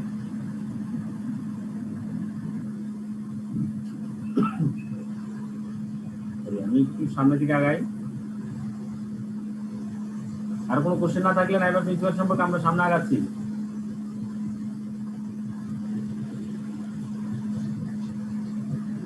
স্যার হ্যাঁ বলেন। স্যার এই ক্ষেত্রে জরিমানা বা কোনো কিছু এগুলা কি উল্লেখ করা আছে আইনে? কম্পেনসেশন, হ্যাঁ ওই আইনে আছে, ওইটা ডিটেইলস। আসলে সিভিল লাইবিলিটি অনেক ডিটেইল জিনিস। আপনার এখানে আপনার মামলা রায় করতে হলে অনেক ডিটেইলস ইনভেস্টিগেশন লাগে। হ্যাঁ, ডিটেইলস ইনভেস্টিগেশন করে আপনার কত জরিমানা হবে, আপনার যতটুকু নেগলিজেন্স যতটুকু ক্ষতি হয়েছে তত পরিমাণ হবে। আপনার কোনো উল্লেখ করা নাই কত অ্যামাউন্ট, এত বা এত, কারণ অ্যামাউন্টের দরকার নাই তো, আপনার কম্পেনসেশন পাবেন। আপনি যত পরিমাণ আপনার ক্ষতি, যত পরিমাণ সে ক্ষতি দিতে হবে এইটার জন্য। স্যার আমার একটা কোশ্চেন ছিল। হ্যাঁ বলেন। স্যার এই যে স্প্রাইট বা কোকা কোলা এই ধরনের কোম্পানি যেগুলো অনেক সময় এদের এক্সপায়ার ডেটের যে প্রোডাক্ট গুলো খাওয়ার কারণে যদি কোনো ব্যক্তি মারা যায় তাহলে সেটা কি হবে স্যার সেক্ষেত্রে? যেটা আপনার সিভিল লাইবিলিটি ছিল আপনারও একটা আছে, যেটা ক্রিমিনাল লাইবিলিটি। মারা জায়গায় যখন চলে যান, ডেথ হয়ে যায়, তখন তো সে মার্ডার করলেন, এটা কিন্তু আপনি ক্রিমিনাল লাইবিলিটিতে আপনি করবেন।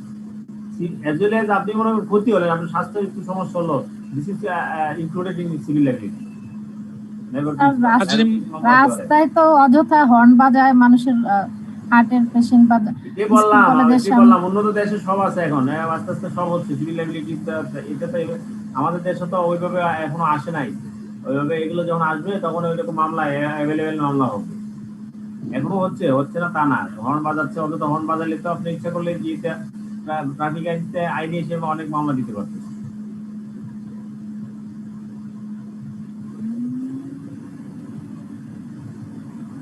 ওকে, তাহলে আমরা সামনের দিকে আগাই। স্যার যদি নেগলিজেন্সের জন্য পুরো সমাজ ক্ষতিগ্রস্ত হয় তাহলে তো স্যার ক্ষতিপূরণের বিষয়টা অনেক বড় একটা অ্যামাউন্ট হয়ে যাবে। হ্যাঁ, তো অ্যামাউন্ট তো হবেই। আপনি বড় ক্ষতি করবেন, বড় অ্যামাউন্ট হবে না? আপনি এনভায়রনমেন্ট পুরো এনভায়রনমেন্ট নষ্ট করে ফেলছেন, আপনি ক্ষতিপূরণ আর এই ক্ষতিপূরণ অ্যামাউন্টের ক্ষেত্রে তো রাইটের সময় তখন তার যখন আপনার সাধ্য না থাকে তখন তো আপনি ওই রাইট দিতে পারবেন না, তারও তো সাধ্য থাকতে হবে।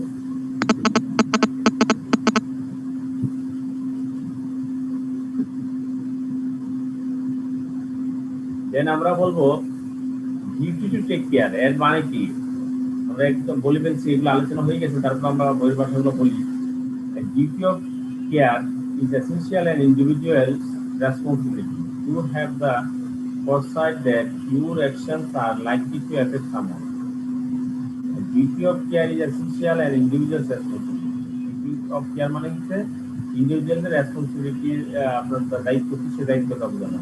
You have the foresight that your actions are likely to affect someone. আপনার প্রতিজনের কাজে আপনি মানে একটা মানে যে রেসপন্সিবিলিটি, আপনার যে রেসপন্সিবিলিটি হচ্ছে আপনার যে যাই করবেন না কেন তার এফেক্টটা অন্য জনের উপর পড়তে পারে, তাহলে এরকম ঘটনা যখন হয় তখন সেক্ষেত্রে আপনার রেসপন্সিবিলিটি কি।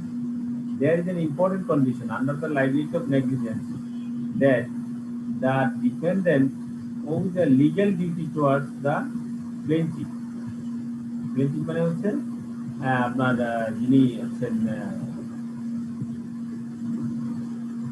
মানে অপরাধী আর কি, হ্যাঁ অপরাধী। Defendant owes a legal duty towards the plaintiff. From a retailer, the plaintiff purchased 2 sets of woolen underwear. মানে একটা উদাহরণ দিল আর কি, এখানকার ওটার ক্ষেত্রে একজন একটা কাপড় কিনলেন, কিন্তু সেই কাপড়গুলোতে দেখা গেল তার স্কিন ডিজিজ, পরার পর স্কিন ডিজিজ হলো। This problem occurs due to the excess amount of sulfate. কারণ হলো সেখানে excess amount sulfate মানে আপনার ইউজ করা হলো, সালফেট উপস্থিত in the wool and not removing it at the time of washing. যখন সে কাপড়টা ধুইলো সেই ক্ষেত্রে সেটা ওয়াশ করে নাই যথাযথভাবে, হ্যাঁ, it due to the negligence at the time of washing it. As this is the case, the manufacturer are completely liable as they are not able to perform their duty correctly. ঠিক আছে, তাহলে আমরা বুঝলাম যে আপনার duty to take care কি। Duty to take care হচ্ছে আপনার যা করা দরকার ছিল সেটা সে কাজটা আপনি করেন না যথাযথভাবে, এই কারণে যদি কোনো ক্ষতি হয় সেটা ক্ষতিপূরণ দিতে হবে, কম্পেনসেশন দিতে হবে, মানিটারি আপনার কম্পেনসেশন দিতে হবে। ড্যামেজ হলে সেই ড্যামেজের আপনার দিতে হবে। This is called duty to take care. Then বলা হলো breach of duty. Victim only has a valid claim for damage if the person who owes the duty is shown to have broken it. Victim claim করতে পারবে কতটুকু পর্যন্ত? Only has a valid claim for damage if the person who owes the duty is shown to have broken it. যদি সেটা সে শুধু ভঙ্গ করে, তার যে দায়িত্ব সে দায়িত্বটা শুধু পালন না করে, তাহলে শুধুমাত্র ভিকটিম এখানে এটার জন্য ক্লেম করতে পারবে। The standard required is that of the reasonable person. Higher duties in the law of trust are placed on those who are in a position of responsibility. Similarly, the more serious the consequences are likely to be, the more care is expected. মানে হচ্ছে আপনার যেই জিনিসটার ক্ষেত্রে বেশি serious সেই ক্ষেত্রে আপনার কেয়ারটা আরো বেশি নেওয়া উচিত। Greater care is expected towards especially vulnerable victims. এবং বলা হচ্ছে যে ক্ষেত্রে vulnerable victims গুলোর ক্ষেত্রে স্পেশাল কেয়ার নেওয়া উচিত, যেমন হচ্ছে চিলড্রেন, হ্যাঁ বাচ্চা শিশুদের ক্ষেত্রে সেক্ষেত্রে আরো কেয়ার নেওয়া উচিত। Conversely, a lower duty of care is expected from children. কিন্তু আমরা অপোজিট হচ্ছে আমরা শিশুদের কাছ থেকে আসলে আপনার বেশি তার দায়িত্ব যদি আমি আশা করি তাইলে হবে না, শিশুরা কম দায়িত্ব পালন করবে সেটাই স্বাভাবিক।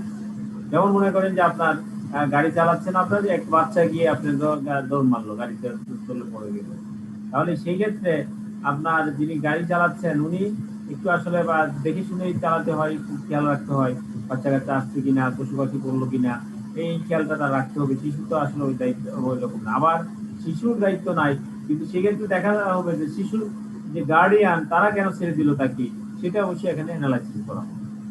তাহলে this is called breach of duty. আপনার যে ডিউটিটা আপনি যদি ব্রিচ করলেন কিনা, যে ব্রোকেনের কারণে কোনো ক্ষতি হলো কিনা, সেটাই হচ্ছে এখানকার ব্রিচ অফ ডিউটি।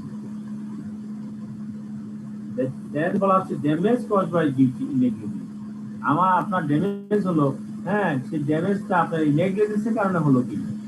আমার তো মানে আপনার কোকা কোলা খাইলাম, কোকা কোলাতে আপনার ডেট এক্সপায়ার হয়ে গেল, এটা আপনার মনে করেন যে কেমিক্যালি আপনার এটা খারাপ হয়ে গেল এবং এটা কি করলো, রিয়েকশন করলো। অথবা আপনি কোনো ওষুধ কোম্পানির ওষুধ খাইলেন, ওষুধটা রিয়েকশন করলো। অথবা আপনার কোকা কোলা খাইলেন, অ্যালকোহলের সমস্যা হলো, অ্যালকোহল থেকে আপনার ক্ষতি হলো, যার জন্য আপনি মৃত্যু হলো। এখন আপনার দেখতে হবে আসলে মৃত্যু যে আপনার হলো, এটা খাওয়ার পরে আপনার মৃত্যু হলো, সেটা এটা খাওয়ার জন্য আপনার মৃত্যু হলো কিনা। আপনার ওই টাইমে আপনার স্ট্রোকও করতে পারে, ওই মানে আপনার হার্ট অ্যাটাকও হতে পারে। আপনি শুধুমাত্র এই যে অ্যালকোহল খাইলেন সেটার জন্যই যে হলো তা কি না। This is called damage cause by negligence. আপনার এই ড্যামেজটা যেটা হচ্ছে সে নেগলিজেন্সের কারণে হয় কিনা সেটা আগে আপনার মানে প্রুভ করতে হবে। The claimant cannot recover damage for negligence unless he has suffered damage. This can include some or any of the following: personal injury claims, particularly from accidents on the road or at work, constitute a large proportion of all negligence claims to such an extent that potential wrongdoers are required by statute to ensure against possible liability, so as to ensure that victims can get any damage awarded. Damage to property can be recovered. Financial loss directly connected with personal injury or to property is recovered. এগুলো আপনারা দেখে নিন। The harm must also have been clearly caused by the negligence, and only damage which could have been reasonably foreseen at the time of the negligence will be included. Contributory negligence, negligence and professional advisor. Negligence যেটা বলছি সেটা একটা হচ্ছে contributory negligence. The defense of contributory negligence arises if the claimant was party the author of his own misfortune, so that the accident was partly caused by the claimant himself. মানে আপনার যে contributory negligence, আপনার নিজের নেগলিজেন্সের কারণে নিজে ক্ষতি হলেন, this is called contributory negligence. Defense of contributory negligence arises if the claimant was partly the author of his own misfortune, so that the accident was partly caused by the claimant himself. Negligence and professional advisor. Despite an initial reluctance, the courts have extended the NIVAR principle to negligent advice and to purely financial loss. মানে বললো হচ্ছে আপনি negligence এর professional adviser আছে, আপনি যেটা করা দরকার আপনি ওর মাধ্যমে, যেমন আপনি প্রফেশনাল ইনস্টিটিউটের এক মেম্বার অথবা আপনি একজন অডিটর, আপনি যেভাবে কাজটা পর দেখবেন সেটা হয়তো আপনি ওইভাবে দেখেন নাই, আপনি ট্রু অ্যান্ড ফেয়ার ভিত্তি চলে গেছেন, সেটা আপনি নেগলিজেন্স এন্ড প্রফেশনাল অ্যাডভাইজার করতে পারেন। ডিসপাইট অ্যান ইনিশিয়াল রিলেক্টেন্স, আপনি রিলাক্টেন্ট ছিলেন, কোর্স আপনি মনে করছিলেন যে আসলে আমার তো কিছু করার না, আমি তো আমার তোমার দেখে গেছি। The court have extended the NIVAR principle to negligent advice and to purely financial loss, এবং এটার জন্য আপনার ফাইন্যান্সিয়াল লস হবে। This had a profound effect on situations arising when a professional person's advice is relied upon by a non-client. সেক্ষেত্রে আপনার যদি হয় professional পার্সনের আপনার নন ক্লায়েন্টের উপর যদি এরকম একটা কোনো রিলাই হয়ে থাকে তাহলে সেক্ষেত্রে হতে পারে। তাহলে আমরা এগুলো দেখবো। হ্যাঁ, 3টা পয়েন্ট নাইবার প্রিন্সিপালের ক্ষেত্রে 3টা পয়েন্টগুলো একটু আপনারা দেখে নেবেন ভালো করে। হ্যাঁ, একটা হচ্ছে ডিউটি টু টেক কেয়ার, এটা আমরা কি বুঝলাম? হ্যাঁ, আমরা আগে আলোচনা করছি breach of duty. Breach of duty কি? Damage cause by negligence. আপনার ড্যামেজটা যেটা হচ্ছে সেটা নেগলিজেন্সের কারণে হচ্ছে কিনা। এই ড্যামেজ কজ বাই নেগলিজেন্স আবার এখানে 2 প্রকার বলা হচ্ছে, একটা হচ্ছে কন্ট্রিবিউটরি নেগলিজেন্স, আর একটা হচ্ছে negligence and professional adviser. Contributory negligence কি আপনার 2 পক্ষেরই নেগলিজেন্স আছে, সেটাও হতে পারে, দুজনেরই আপনার কন্ট্রিবিউশন আছে। হ্যাঁ, এটা হচ্ছে কন্ট্রিবিউটরি নেগলিজেন্স। আবার নেগলিজেন্স এন্ড প্রফেশনাল অ্যাডভাইজার হচ্ছে আপনার যেভাবে আপনার প্রফেশনাল অ্যাডভাইস করা দরকার ছিল আপনি সেভাবে করেন না, যার জন্য সে আপনার ভুল করছেন, এটা হচ্ছে ফাইন্যান্সিয়াল লস হলো। This is called negligence and professional advice. আমরা এগুলো আমরা দেখে নিব। বই থেকে যে সময় কম, English legal system, English legal সিস্টেমের যেগুলা সিস্টেমটা, সেই সিস্টেম আসলে আমাদের দেশে প্রায় অলমোস্ট সিমিলার। হ্যাঁ, civil code structure, civil code স্ট্রাকচারটা কি, সিভিল কোড কিভাবে হয়, supreme court, court of appeal, high court, ঠিক আছে? তাহলে অর্থাৎ high court, court of appeal, appeal থেকে তারপর সুপ্রিম কোর্টে যাবে। ক্রিমিনাল কোর্ট, যে আমাদের দেশে ক্রিমিনাল কোর্টগুলো হয় সেগুলো মানে হায়ারার্কি অনুযায়ী আসলে এখানে সাজানো। ম্যাজিস্ট্রেট কোর্ট, প্রথম আপনার যে কোনো কিছু আপনার যদি নিম্ন আদালতে যায় তখন ম্যাজিস্ট্রেট কোর্ট, ম্যাজিস্ট্রেট জজ কোর্ট যাবে, তারপর হচ্ছে আপিল ডিভিশনে যাবে, court of appeal, criminal division, then supreme court. এই হচ্ছে আমাদের দেশের লিগ্যাল সিস্টেমটা, যেটা হ্যাঁ ক্রিমিনাল কোড এবং সিভিল কোডের লিগ্যাল সিস্টেম। আমাদের এখানে একটা পয়েন্ট আছে শরিয়া ল। শরিয়া ল, শরিয়া ল কি? Sharia has been connected to idea of spiritual law and a system of divine law. Social, economic and political issues as well as religious rituals are covered by Sharia. ঠিক আছে, আমরা আমাদের দেশের মুসলিম অধ্যুষিত দেশ, আমরা 80%-এর উপরে, হ্যাঁ আমরা 85%-এর মতো আমাদের মুসলিম, সেক্ষেত্রে আমাদের দেশের শরিয়া লটাই আসলে অ্যাপ্লিকেবল হওয়ার কথা ছিল, যদি আমাদের দেশের ওই কনস্টিটিউশনাল কারণে কনস্টিটিউশনে শরিয়া ল অ্যাপ্লিকেবল না। হ্যাঁ, সেখানে কি একটা শরিয়া লয়ের আইন আছে, সেই অনুযায়ী কিছু কিছু ক্ষেত্রে আপনার রায় হওয়ার কথা, সেখানে হয়তো অনেক কিছু হতে পারে। সেই জন্য আমরা এখানে আসলে অল্টারনেটিভ একটু আলোচনা করবো। পরীক্ষায় আসেও, আপনার অনেক সময় পরীক্ষায় আসবে। Sharia has been connected to the idea of spiritual law and a system of divine law. Social, economic and political issues as well as religious rituals are covered by Sharia. Sharia লতে আপনার সামাজিক, অর্থনৈতিক, হ্যাঁ আপনার হচ্ছে রাজনৈতিক, হ্যাঁ আপনার ধর্মীয়, all are related, all are covered by Sharia law.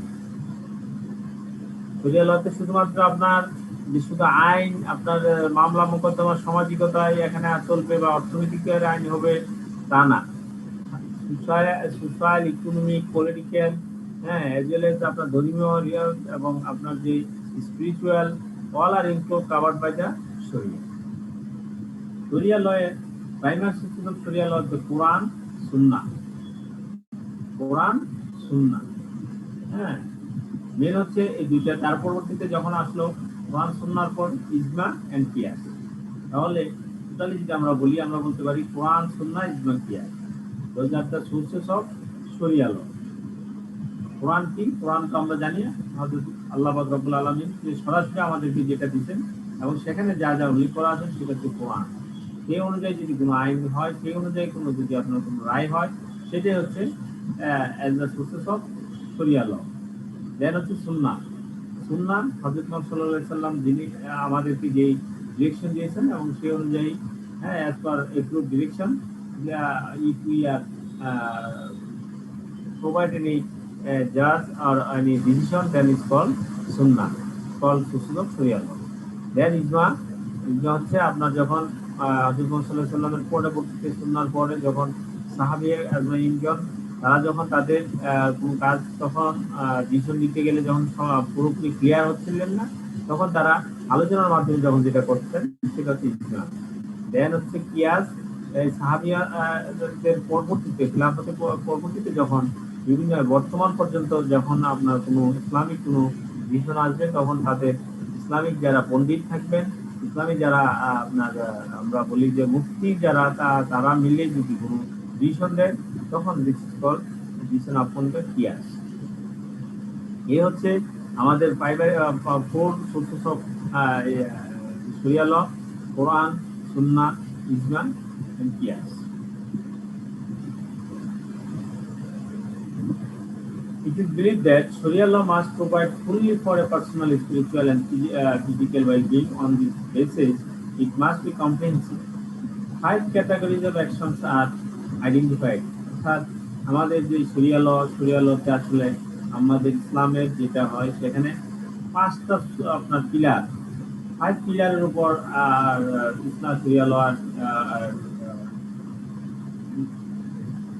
identified as Sharia law as the actions. There is 5 pillars are the শাহাদাত। আমরা বলি যে আমাদের প্রথম যেটা হচ্ছে সেটা হচ্ছে শাহাদাত।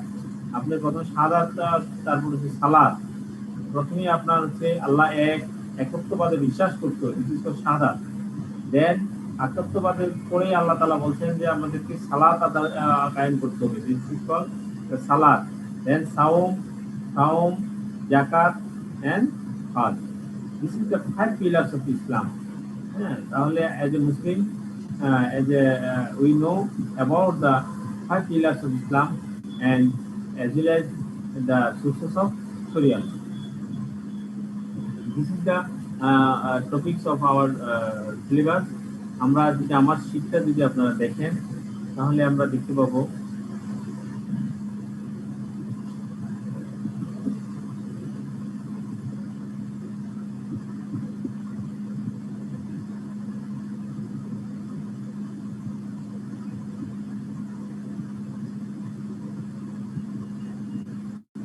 আপনাদেরকে আমার এই শিটটা সবাইকে হয়তো দেওয়া আছে।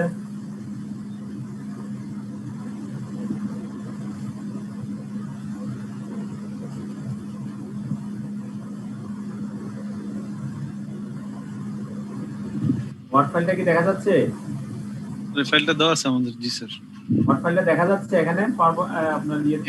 জি স্যার দেখা যাচ্ছে। দেখা যাচ্ছে স্যার। দেখাই একটু এটা বলতে করি।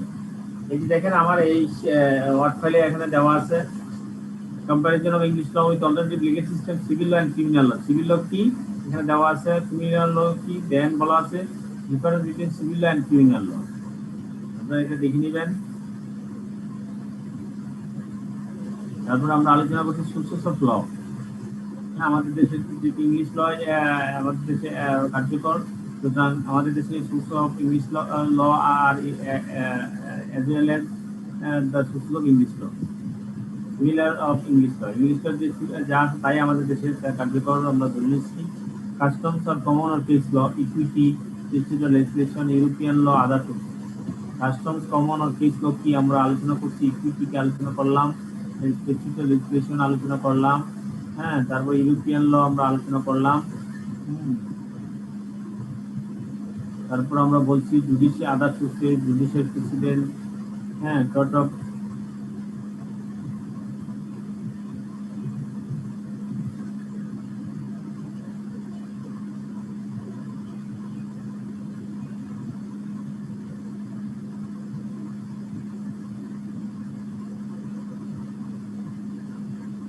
Judicial president. তারপর আমরা আলোচনা করছি tort of negligence, neighbour principle. Neighbour principle আছে duty to take care, breach of duty, damage cause by negligence, contributory negligence, English legal system, supreme court, হ্যাঁ, তারপর হচ্ছে ক্রিমিনাল কোড স্ট্রাকচার।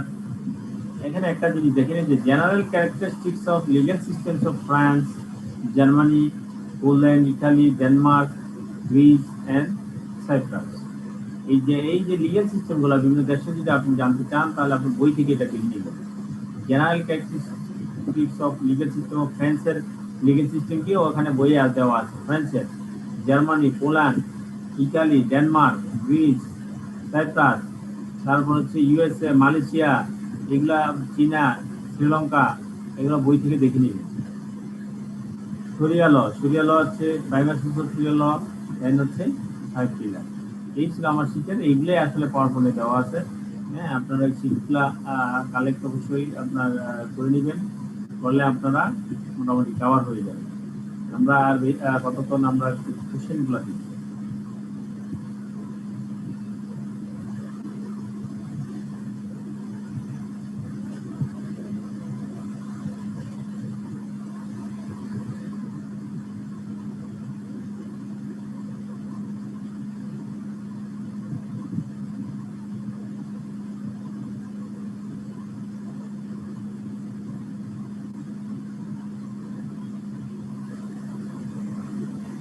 ঠিক আছে, এর ভিতরে কোনো প্রশ্ন আছে? আমরা একটু ইয়ার কোশ্চেনগুলো দেখি। হ্যাঁ, যে negligence of the professional adviser, এটা একটু যদি বলতেন আবার। হচ্ছে আপনার আমরা তো বলছি যে ড্যামেজ কজ বাই নেগলিজেন্স, আপনার ড্যামেজ তো নেগলিজেন্সের কারণে হচ্ছে কিনা সেটা আবার দুইটা ভাগ করতে হবে, একটা কন্ট্রিবিউটরি নেগলিজেন্স আর একটা হলো negligence by the professional expert বা কন্ট্রিবিউটরের হচ্ছে স্যার দুজনের নেগলিজেন্সের ক্ষেত্রে দুজনেরই অবদান থাকবে, মানে দুজনেরই হতে পারে। আর প্রফেশনালে তার অ্যাডভাইসের কারণে যদি কোনো ফাইনান্সিয়াল লজার হয় তাহলে সেটা হচ্ছে প্রফেশনালিজমের কারণে নেগলিজেন্স হতে পারে।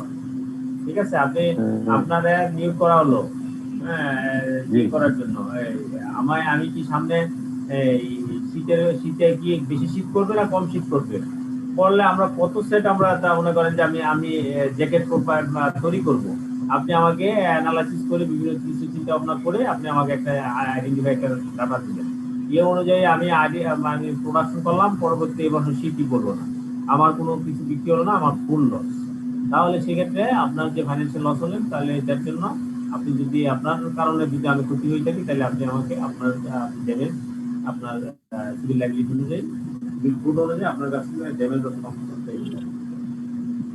ঠিক আছে, হ্যাঁ তাহলে দেখা যাচ্ছে পয়েন্টের এটা। হ্যাঁ বলেন। জি স্যার, স্যার শরিয়া ল থেকে কি আমাদের কোনো কোশ্চেন থাকতে পারে? হ্যাঁ থাকতে পারে সহজ সহজ কোশ্চেন তো, যেমন মনে করেন আমি যদি কোশ্চেন করি আমি হয়তো শরিয়া ল কোশ্চেন দিয়ে ঢুকাই, এটি স্বাভাবিক। Thank you sir.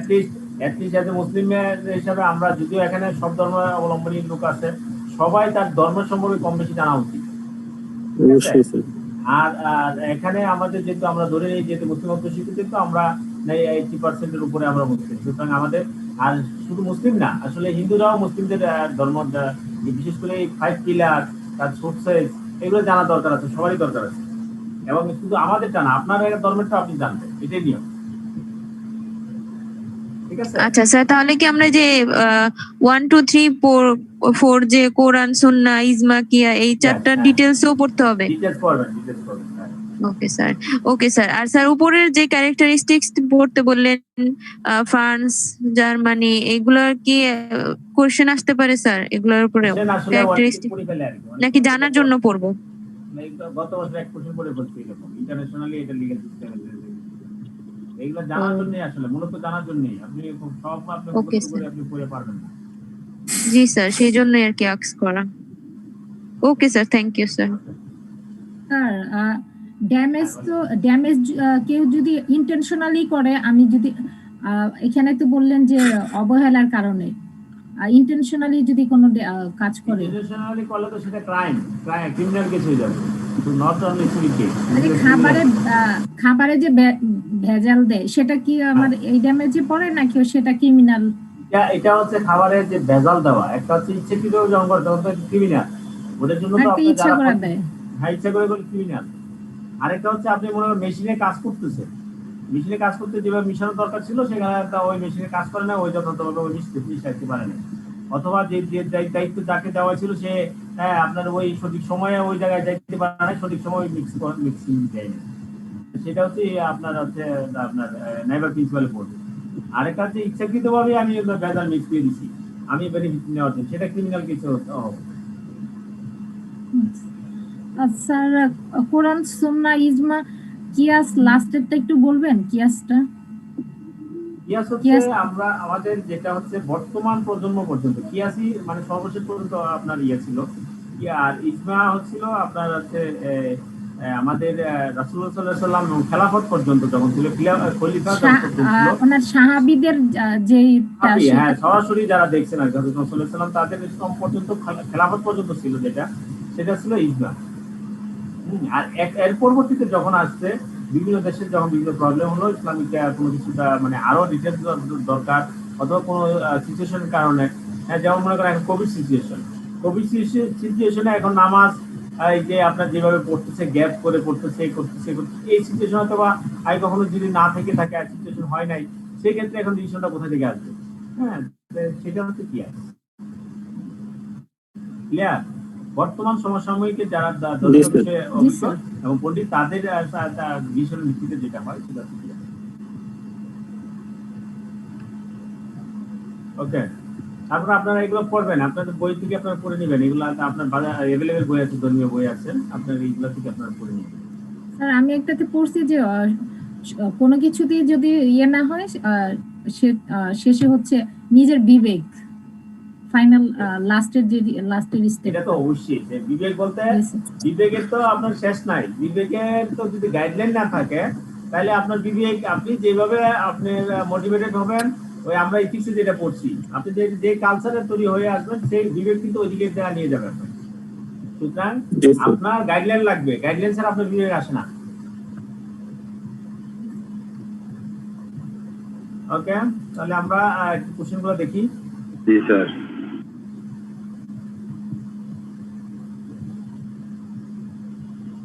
আমাদের দেখেন একটা কোশ্চেন আছে, define civil law and criminal law. Criminal law, civil law আপনি definition explain how civil and criminal law regulate human behaviour in a society. Civil এবং ক্রিমিনাল ল কিভাবে আপনার এই মানব সভ্যতাকে সমাজের রেগুলেট করে। রেগুলেট তো করবেই, কিন্তু আপনার যেহেতু আমরা যে সিটিজেন সবাই, আমি যদি এই দুনিয়া সব পাইতাম তাহলে আমার জন্য সবচেয়ে সুবিধা হইতো। তাহলে আমি যদি পাইতে যাই তাহলে আরেকজনের ক্ষতি হইতো, তার বাড়ি আমি দখল করে নিতাম। আমি পুরোটা রাস্তায় আমি যদি মনের সুখে নাচতাম আর গান গাইতাম তাহলে আমার জন্য খুব ভালো ছিল। হ্যাঁ, তো আমি যদি গান গাই তাহলে অন্যদের গাড়ি চালাইতে পারবে না, তাহলে একটা সমস্যা হইতো। তাহলে এই যে জিনিসগুলো সবগুলা আইন রেগুলেশন যদি না থাকতো, সেখানে সিভিল ল বলেন ক্রিমিনাল ল বলেন, আমি যদি ইয়ে করতাম, হ্যাঁ আমি যে কাউকে মারি ফেলতে পারতাম, ও নিজের কাছে কেমন লাগতো। এটা যদি আরেকজনের ক্ষতি না হইতো বা যদি আইন না থাকতো তাহলে তো এটা আপনার কন্ট্রোল করতে পারতেন। এইভাবে আপনারা আমার শিটে দেওয়া আছে, এগুলা আপনারা এগুলো থেকে ব্যাখ্যা করবেন। Explain how civil and criminal law regulate human behaviour in society. In business, Sharia law is emerging as a good alternative to traditional law. বলতেছে আপনার সাধারণ ব্যবসায়িক ক্ষেত্রেও শরিয়া আইন অন্যান্য ট্রেডিশনাল আইন থেকে ভালো, এবং এটা ইমার্জিং মানে ভবিষ্যতে এটার প্রসপেক্ট আছে। ডেসক্রাইব দ্য এলিমেন্টস অফ শরিয়া ল। শরিয়া ল এর এলিমেন্টগুলো ডেসক্রাইব করেন। আগেটা কিন্তু আপনাকে আনসার দেয় না, আপনার মানে বলে নাই আপনাকে ব্যাখ্যা করার জন্য। মানে বলতেছে ইন জেনারেলি ব্যবসায়িক ক্ষেত্রে এটা অনেক বিশ্বে দেখবেন এখন আপনার মানে ইসলামিক ব্যাংকিং এগুলো নিয়ে কথা বলার সময় পাবো না, পরে এক সময় বলবো। হ্যাঁ, আপনার অন্যান্য ট্রেডিশনাল ব্যাংকিং গুলো দেউলিয়া হয়ে যায়, ট্রেডিশনাল ব্যাংকিং গুলো লোজার হয়, কিন্তু ইসলামিক ব্যাংকিং লোজার হয় না, ইসলামিক ব্যাংকিং কোনো দেউলিয়াতে হয় না। ঠিক আছে, তাহলে শরিয়া আইনের অনেক আপনার গুড সেন্স আছে বিজনেসের ক্ষেত্রে, ইকোনমিক্যালি ক্ষেত্রে, সর্বস্থায়ী আসলে ইসলামের মানে আপনার শান্তি কোনো শেষ নাই। সেখানে আপনি পরিপূর্ণভাবে ঢুকেন, আপনার সেখানে আপনি সবকিছুতে আপনার ইমার্জেন্সি সেক্টর এখানে আছে। Multinational companies need to adjust with alternative legal system of different companies. Explain. Multinational company গুলা বিভিন্ন দেশের লিগ্যাল সিস্টেমের সাথে অ্যাডজাস্ট করতে হয়। এই যে আমাদের আসলে সীমা টেক্সটবুকে আপনার এইরকম করে কোশ্চেন বা এজ এ আপনার professional member of the ICMAB, you should to know all of the legal system of multinational legal system. কেন? কারণ হচ্ছে আপনি যখন বিদেশের বিভিন্ন দেশ মাল্টিনেশনাল কোম্পানিতে চাকরি করবেন, আপনি বিদেশি মাল্টিনেশনালিতে আপনি নিজে যদি বিজনেস করেন, আপনার যদি কোম্পানি মাল্টিনেশনালি হয়, তাহলে আপনার মাল্টিনেশনাল অল্টারনেটিভ লিগ্যাল সিস্টেমগুলো বিভিন্ন দেশে জানতে হবে। তাহলে এটা কি, এটা কারণটা আপনি এক্সপ্লেইন করেন ব্যাখ্যা করার জন্য, এটা সম্পর্কে ছিলেন। Describe the characteristics of legal systems found in our country. আমাদের দেশের লিগ্যাল সিস্টেমগুলা কোন মানে কোনভাবে চলে, সেটার ক্যারেক্টারিস্টিক্সগুলো কি, সেগুলো ব্যাখ্যা করা। Though common law and equity seem identical, there are some unique features which have set out the distinctiveness. Write down the distinction between the two. Common law এবং ইকুইটির ভিতরে যে আপনার ডিফারেন্স আছে, সেই ডিফারেন্সগুলো লেখার জন্য। Sharia has been connected to the idea of spiritual law and system of divine law. What are the primary sources of Sharia law? ঠিক আছে, দুইবার কিন্তু কোশ্চেন আছে Sharia law এর উপরে। Bangladesh legal system is based on English law. What are the sources of English law? What do you mean by tort? Explain tort of negligence. তাহলে আমাদের যে প্রিভিয়াস কোশ্চেন থেকে আমরা দেখলাম যে আসলে এই চ্যাপ্টার থেকে প্রথম কিছু আসে না, এই কয়েকটা কোশ্চেন থেকে ঘুরে ফিরে একটা করে কোশ্চেন আসে। গত বছরের কোশ্চেনটা এখানে নাই, গত বছর নাকি আসছিল মনে হয় এরকম ইন্টারন্যাশনাল সিস্টেম নাকি আসছে কি ছিলাম, তারা কিন্তু আমি আমার কাছে এই ছিল মোটামুটি অবস্থা। আপনাদের কোশ্চেন বা আপনাদের জানার থাকলে এগুলো নিয়ে আমরা একটু আলোচনা করতে পারি। লাস্ট স্লাইডের আগের স্লাইডটা একটু দেখাবেন, কোশ্চেনের আগে স্লাইডটা, আর প্রিভিয়াস কোশ্চেনের লাস্ট স্লাইডটা। জি জি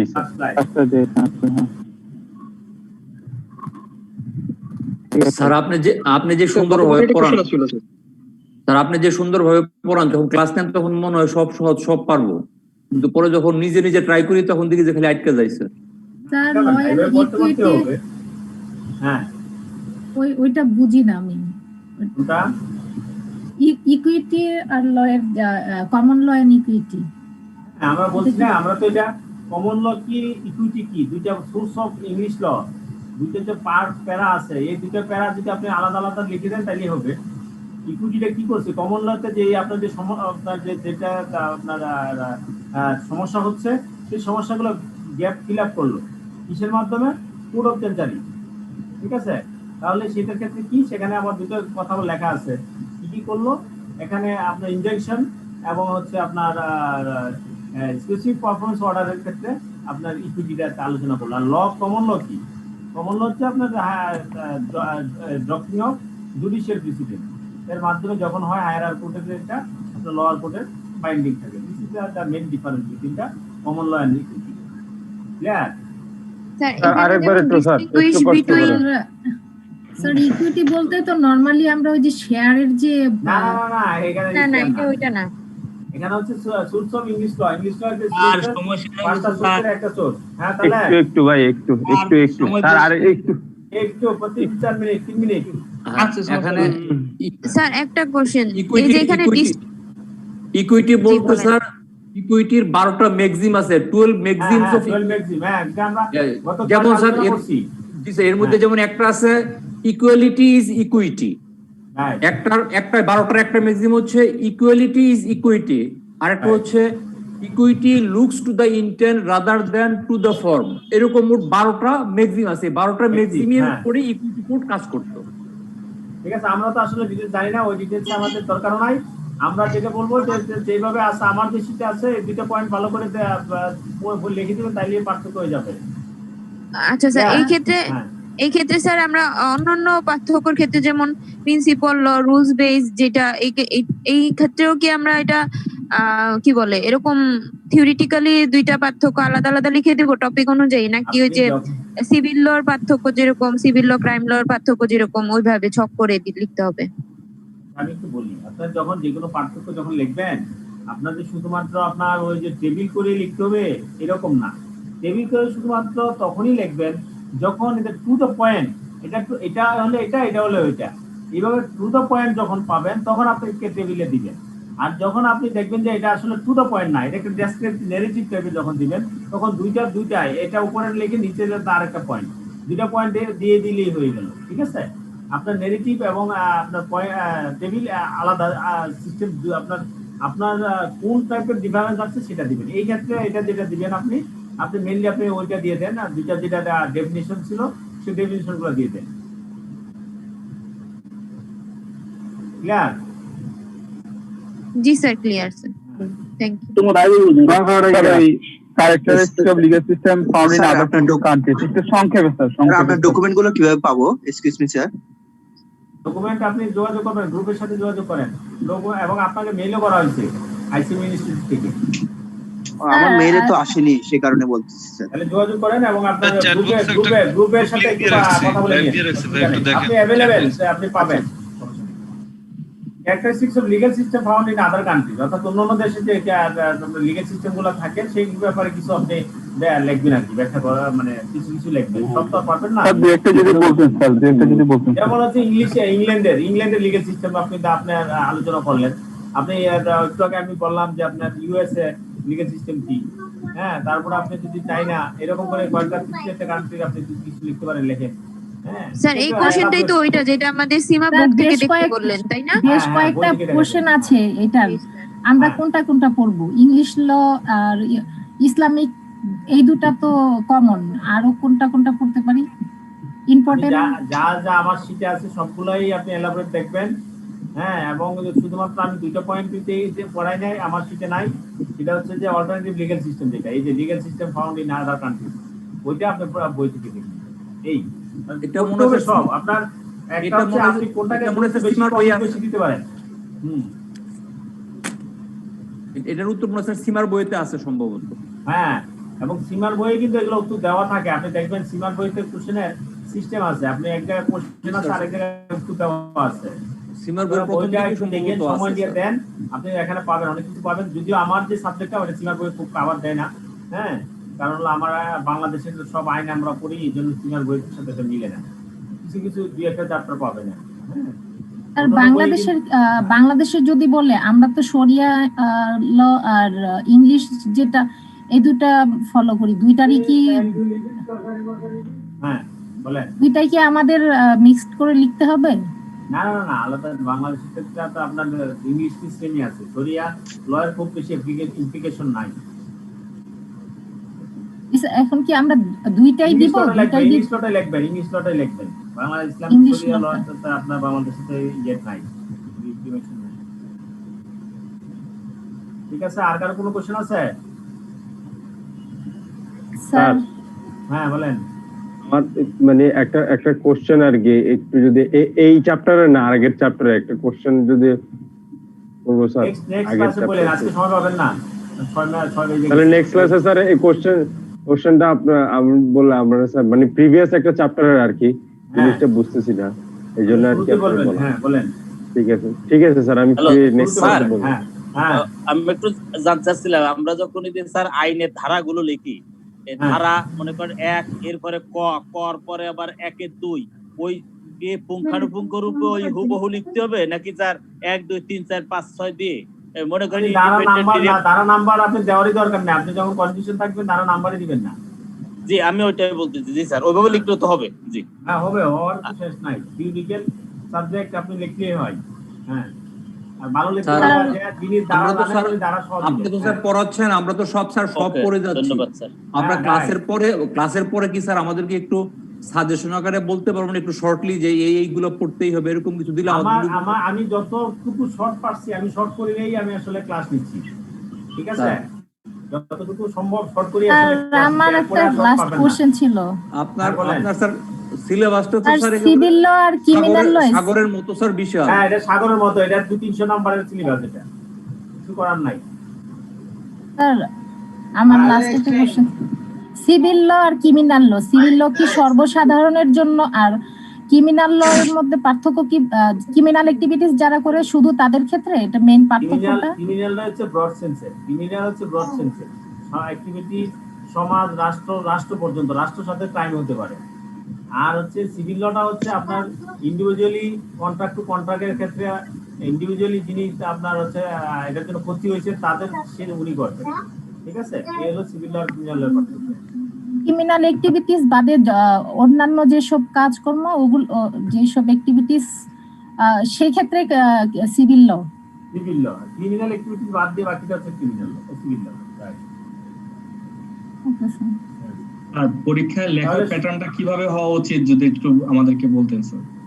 এগুলা আগে আমরা এই ক্লাসে কথা বলছি, বিভিন্ন সময় কথা বলছি, আজকে এখন এই শেষ সময়ে আর বলা যাবে না। হ্যাঁ, পরে এক সময় আবার যদি হয় তাহলে বলবো। আমি প্রথমে যারা ট্রাফিক রুল ব্রেক করেছে এটা কি সিভিল ল এর মধ্যে পড়ে না ক্রিমিনাল? আগামী ক্লাসের জন্য কি দেখবো স্যার, কোন চ্যাপ্টার? আগামী চ্যাপ্টার ক্লাসে আমরা লেবার ল পড়বো, labour law, law of employment. আমাদের এই চ্যাপ্টারের নাম হচ্ছে ল অফ এমপ্লয়মেন্ট। জি স্যার।